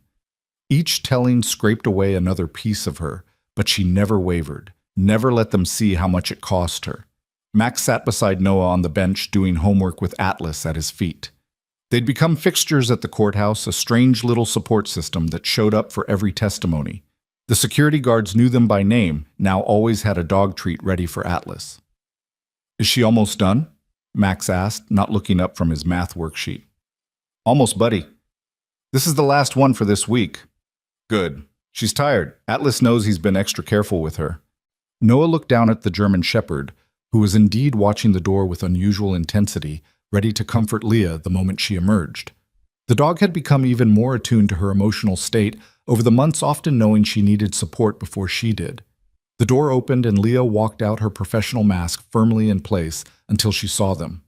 Then her shoulders sagged slightly, the only sign of her exhaustion. Noah stood and she walked straight into his arms, not caring who saw.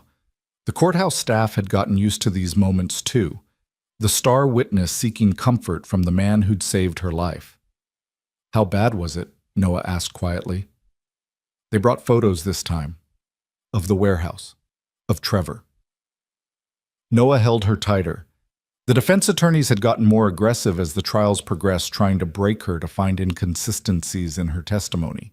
But Leah had spent 2 years memorizing every detail. Her story never changed because it was the truth. "Can we go home?" Max asked, and the simple question, the way he said home, so naturally seemed to ground Leah. "Yeah," she said, pulling back from Noah to ruffle Max's hair. "Let's go home." The drive back to Millbrook was quiet snow falling heavier as they climbed into the mountains. The house Jim had helped them rebuild stood warm and welcoming, smoke rising from the chimney where Noah had left a fire burning. It looked like something from a Christmas card, peaceful and perfect, no sign of the violence that had brought them together. Inside, the transformation was complete. What had been an abandoned foreman's house was now unmistakably a home. Max's artwork covered the refrigerator. Leah's law enforcement commendations hung next to Noah's military medals. Photos covered the mantel. Sarah and Noah on their wedding day, Trevor and Leah at their academy graduation, Max's school pictures and new ones of all of them together, Atlas always prominently featured. "I'll make dinner," Noah offered, but Leah shook her head. "I need to do something normal. Let me cook."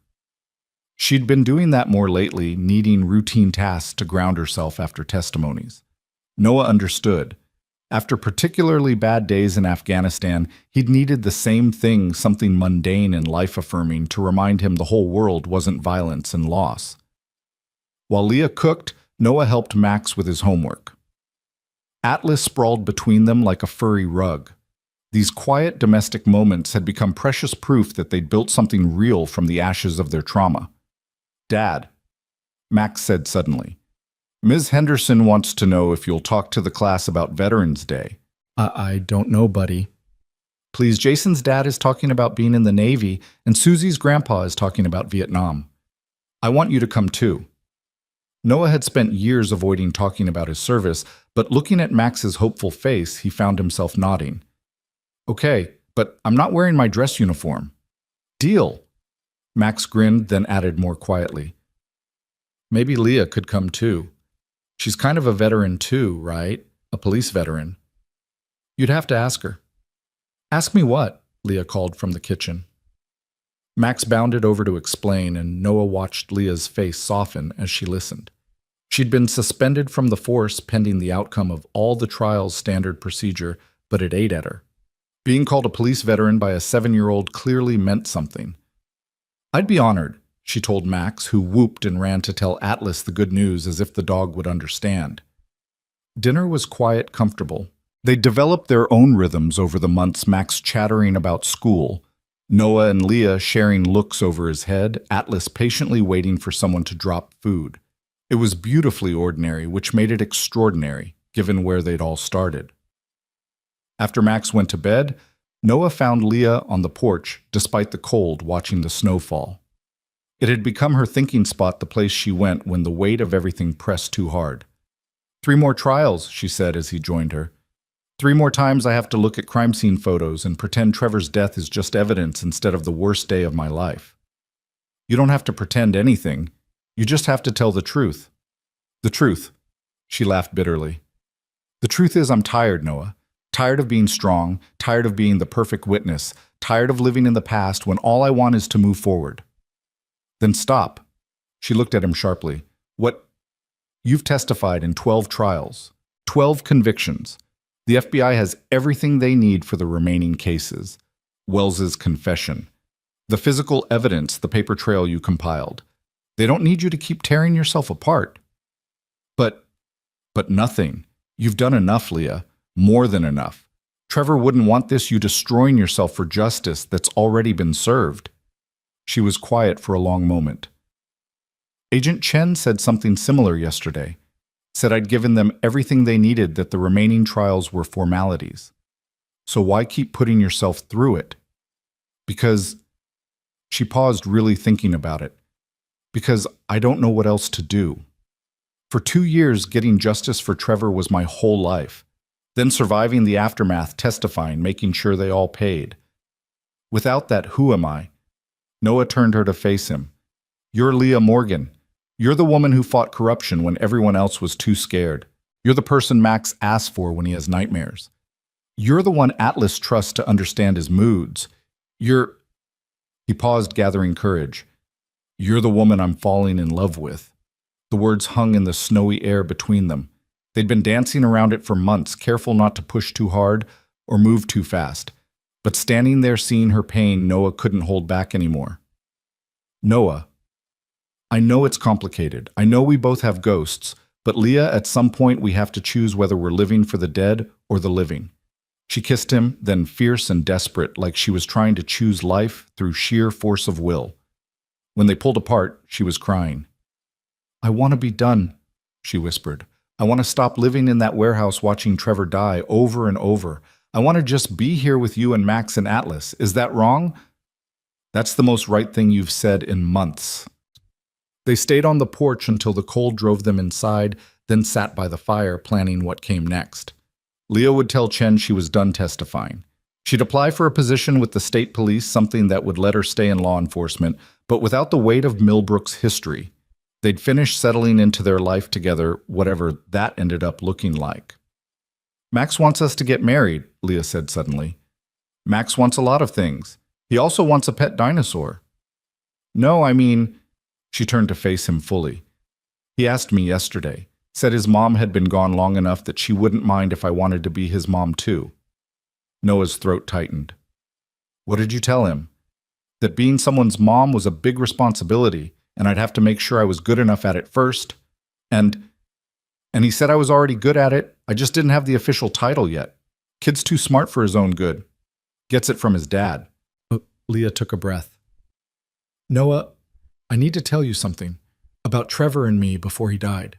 Noah waited, sensing this was important. We were having problems. Nothing major, just drifting. The miscarriage had been hard and we handled it differently. He threw himself into work, I pulled away. We were in counseling, trying to find our way back to each other. The night he died, we'd had a fight about him taking extra shifts instead of coming to therapy. Leah, I'm not telling you this to diminish what we had. I love Trevor completely, but I need you to know that you're not competing with a perfect ghost. Trevor was human. Our marriage was human with all the complications that implies. What I'm building with you, it's not a replacement or a consolation prize. It's something entirely new. Noah pulled her close. Sarah and I were the same. The last year before she died, we'd been struggling. Having Max so young, my PTSD from deployment, her long hours at the hospital. We loved each other, but love doesn't make everything easy. The day she died, we'd argued about me forgetting to pick up milk. Such a stupid last conversation. They held each other, these two people who understood that love was complicated, that loss didn't erase the difficulties, that moving forward meant accepting all of it, the good and bad, the perfect memories and the imperfect realities. Atlas padded over, sensing the heavy emotions, and wedged himself between them, making them both laugh. Moment killer, Leah accused fondly. He learned from Max, Noah said. As if summoned by his name, Max appeared in his pajamas. I can't sleep. My brain won't turn off. It had been happening more lately, the delayed trauma of the shooting manifesting as insomnia and anxiety. The child therapist said it was normal that it would pass, but knowing that didn't make it easier to watch. Come here, buddy, Noah said, and Max climbed into his lap, still small enough to curl up like he had as a toddler. Want to talk about it? Leah asked gently. I keep thinking about the what-ifs. What if you hadn't found Leah? What if the bad men had won? What if they come back? That's a lot of what-ifs, Noah said. But here's what actually happened. I did find Leah. The bad men didn't win, and they're not coming back. How do you know they're not coming back? Leah answered this time. Because we made it too hard for them. Because the whole town is watching out for us. Because Atlas would alert us. But mostly because bad people are usually cowards, and cowards don't take on whole communities. Max seemed to consider this, then asked, Were you scared during the shooting? Terrified, Noah admitted, but being scared didn't stop me from protecting you. I was scared too, Leah added, but being scared meant I was still alive to fight. Atlas wasn't scared, Max said. He was just angry. Atlas was protecting his people, Noah said. That's what family does. We're officially family now, Max asked. Noah and Leah exchanged glances over his head. Yeah, buddy, Noah said. We're officially family. Good, Max said decisively. Can I sleep out here tonight? They made a nest of blankets on the floor by the fire, the four of them piled together like a pack. Max fell asleep quickly, safe between the adults, one hand on Atlas's fur. The dog huffed contentedly, finally fully relaxed after months of vigilance. This is what I want, Leah whispered in the darkness. This exact thing. Not perfect, not easy, but real. Then that's what we'll have, Noah promised. The next morning brought unexpected news. Agent Chen called to inform them that the last 3 defendants had changed their pleas to guilty, hoping for leniency. No more trials, no more testimony. It was over. Leah sat down hard at the kitchen table, the phone still in her hand. I don't know how to feel, she said numbly. I've been preparing for 3 more months of trials, and now, nothing. Not nothing, Noah corrected. Everything. Everything can start now. Max, eating cereal with his usual enthusiasm, looked up. Does this mean Leah can come to my school thing without having to leave for court? Yeah, buddy, it does. Cool. Also, can we get a Christmas tree? A real one, eh? Atlas has never had a Christmas tree. The normalcy of the request, the assumption of a shared Christmas, broke through Leah's shock. She laughed. Really laughed for the first time in days. Yes, we can get a tree. The biggest one we can fit through the door. Atlas is going to love it, Max said confidently. They got the tree that afternoon, all 4 of them tromping through the snow at Jensen's tree farm, arguing good-naturedly about height and fullness and whether Atlas trying to mark every tree was helpful or not. Other families were there, and several people approached to shake Leah's hand to thank her for what she'd done. She handled it graciously, but Noah could see the weight of being a public hero when she felt anything but heroic. That evening, decorating the tree, something shifted. Max hung an ornament Sarah had made their first Christmas together, then asked Leah if she had any ornaments from her life with Trevor. A few, she admitted. They're still in a box somewhere. We should hang them too, Max said matter-of-factly. They're part of our family history now. So Leah retrieved them Trevor's police badge ornament, a photo ornament from their wedding, a silly dancing reindeer Trevor had loved. They hung alongside Sarah's handmade decorations and new ones Max had made at school, creating a tree that told the story of lives intersected by loss and rebuilt with hope. Veterans Day came the next week. Noah stood in front of Max's class in his regular clothes, no uniform, no medals, just a dad talking to kids about service and sacrifice and why some people choose to protect others. He kept it simple, age-appropriate, but honest. Leah spoke next in her dress uniform that still fit despite months of civilian life. She talked about being a police officer, about protecting and serving, about how sometimes doing the right thing was scary but necessary. She didn't mention Trevor or Price or the shooting, but somehow her message was more powerful for what she didn't say. Max beamed through it all, proud enough to burst. An Atlas special permission granted sat beside him wearing a vest that said Hero Dog that Max had made himself. Afterward, Ms. Henderson pulled them aside. Max has been doing much better, she said. Less anxiety, more engaged. Whatever you're doing at home, keep it up. What they were doing was simply living. Noah thought. Building routines, creating stability, showing Max that life could be good even after bad things happened. Thanksgiving arrived with the first real blizzard of the season. They'd planned to spend it with Jim and Margaret, but the snow made travel impossible. Instead, they found themselves snowed in, just the 4 of them, with a turkey Noah had bought just in case and no idea how to cook it. Mom always did the turkey, and he admitted, staring at the bird like it was a complex military operation. Trevor always deep-fried ours, Leah said. Nearly burned down the garage once. We could order pizza, Max suggested hopefully. No one's delivering in this weather, buddy. They ended up cobbling together dinner from YouTube videos and frantic text messages to Margaret, who talked them through it step by step.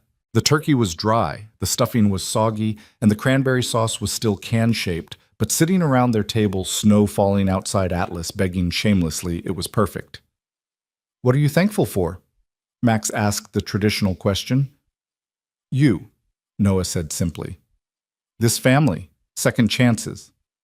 Ditto, Leah said, then elaborated. I'm thankful for crashed cars and stubborn men who don't leave strangers to die. For boys who ask hard questions and dogs who remember love. For the chance to start over when I thought my life was over. I'm thankful Atlas didn't die, Max said, and that Dad's a hero, and that Leah makes better pancakes than Dad. Hey. It's true, Max said solemnly. Your pancakes are like hockey pucks. Even Noah had to admit that was fair. After dinner, they played board games and watched movies, the kind of lazy family day Noah hadn't realized he'd been missing. Leah fell asleep on the couch, her head on his shoulder, and Noah sat there watching the snow fall. Max and Atlas both snoring softly, and felt something he hadn't experienced since before Sarah's death, complete contentment. The moment was broken by his phone buzzing, Jim checking that they were okay in the storm. Then another text from Agent Chen. The last of Price's network had been sentenced. Minimum 20 years for the least involved life without parole for the worst. Justice as much as the system could provide. Noah showed the text to Leah when she stirred. It's really over, she said wonderingly. No? Noah corrected. It's really beginning.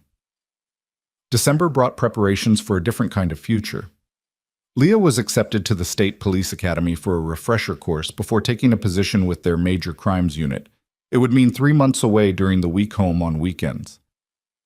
I don't have to take it, she said, watching Max's face fall at the news. Yes, you do, Max said firmly, surprising everyone.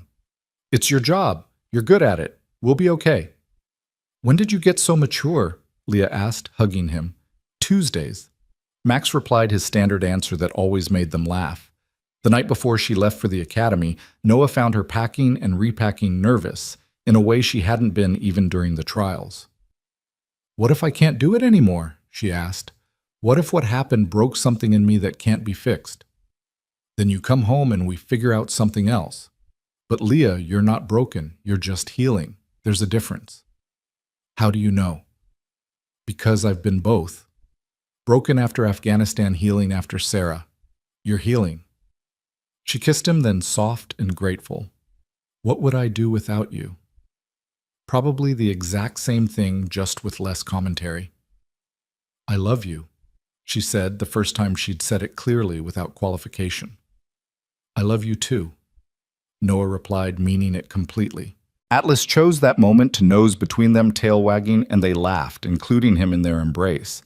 The dog had brought them together in the strangest way possible, and now he was the guardian of what they'd built. The academy weeks were hard but manageable.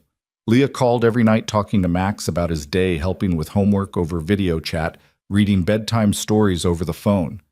Noah could see her confidence returning, her sense of purpose rebuilding. She was good at being a cop and denying that part of herself would have been another kind of death. Weekends were celebrations.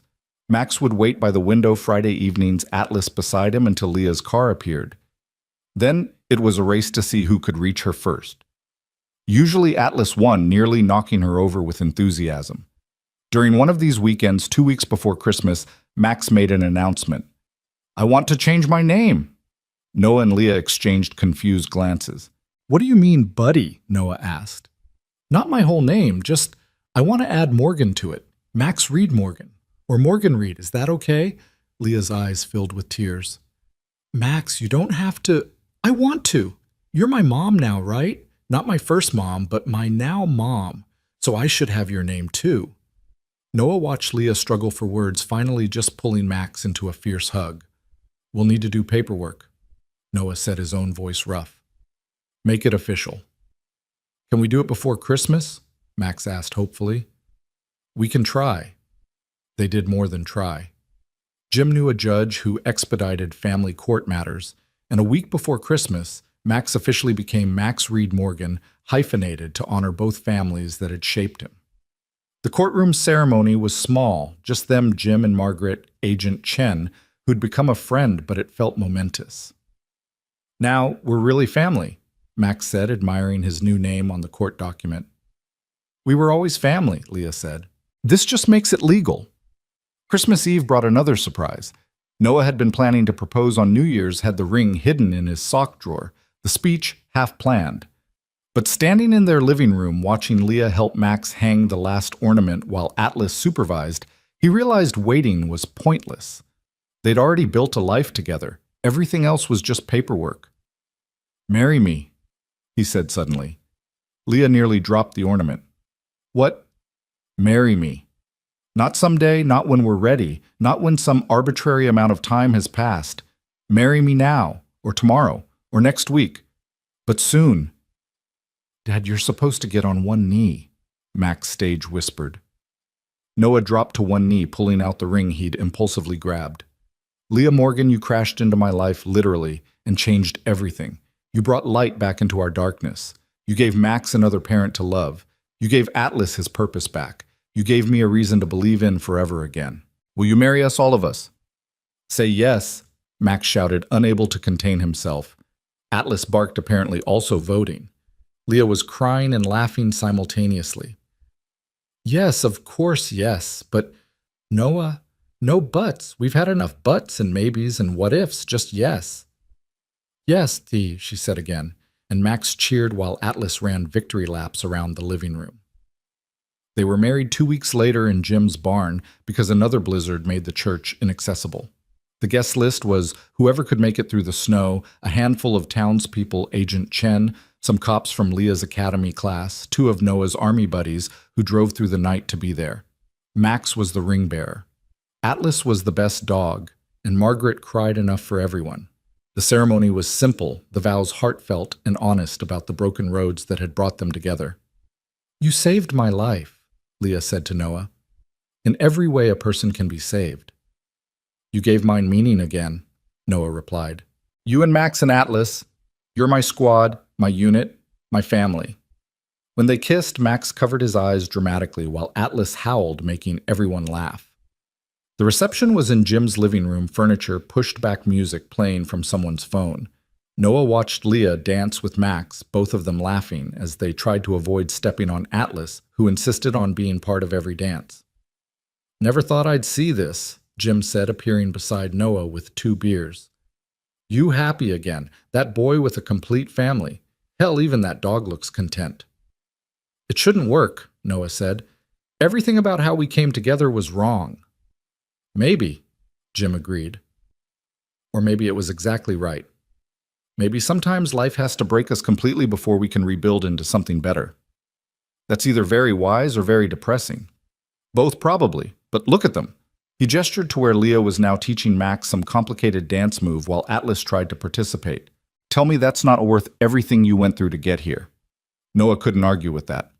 Later, much later, after Max had fallen asleep on the couch and been carried to the guest room after the last guests had trudged home through the snow, Noah and Leah stood in the barn doorway watching the night sky. "No regrets?" he asked. "None. You?" "I regret not finding you sooner. You found me exactly when you were supposed to. Any earlier and we wouldn't have been ready. Any later and it would have been too late." "That's a very romantic view of me discovering you bleeding in a crashed police cruiser." "Romance is relative," Leah said.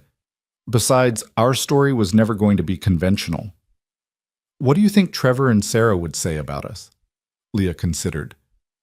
"I think they'd be glad we found each other. They loved us enough to want us happy, even if that happiness came after they were gone. Max asked me once if they were friends now in heaven. What did you tell him?" "That I hoped so. That they had a lot in common, loving difficult people dying too young, leaving behind families that had to figure out how to go on. We did okay with the going on part. Better than okay." They stood there in comfortable silence, 2 people who'd lost everything and somehow found even more until Atlas appeared and herded them inside with the patient insistence of a dog who knew his people needed to be warm. Their wedding night was spent in their own bed in the house they'd built with Max and Atlas, both somehow ending up with them by morning because it was too special a night to sleep alone. And maybe that was perfect too, Noah thought, watching the sunrise paint the mountains gold, while his family, complete, complicated, and utterly perfect, slept around him. They'd been forged in crisis, built on loss, shadowed by threat, but they'd emerged as something stronger than the sum of their broken parts. The single dad who'd found a dying cop had become a husband again. The widow seeking justice had become a mother. The traumatized child had gained a family. The broken dog had found his purpose. It wasn't the life any of them had planned, but it was the life they'd fought for, bled for, chosen, despite all the reasons not to. And in the end, that made it worth more than anything they'd lost. Outside, fresh snow began to fall, covering their tracks from the night before, offering a clean slate for whatever came next. Inside, Atlas stirred, sensed all was well, and settled back into sleep. They were home. They were family. They were whole. And that Noah thought as Leah shifted closer to him in sleep was its own kind of miracle.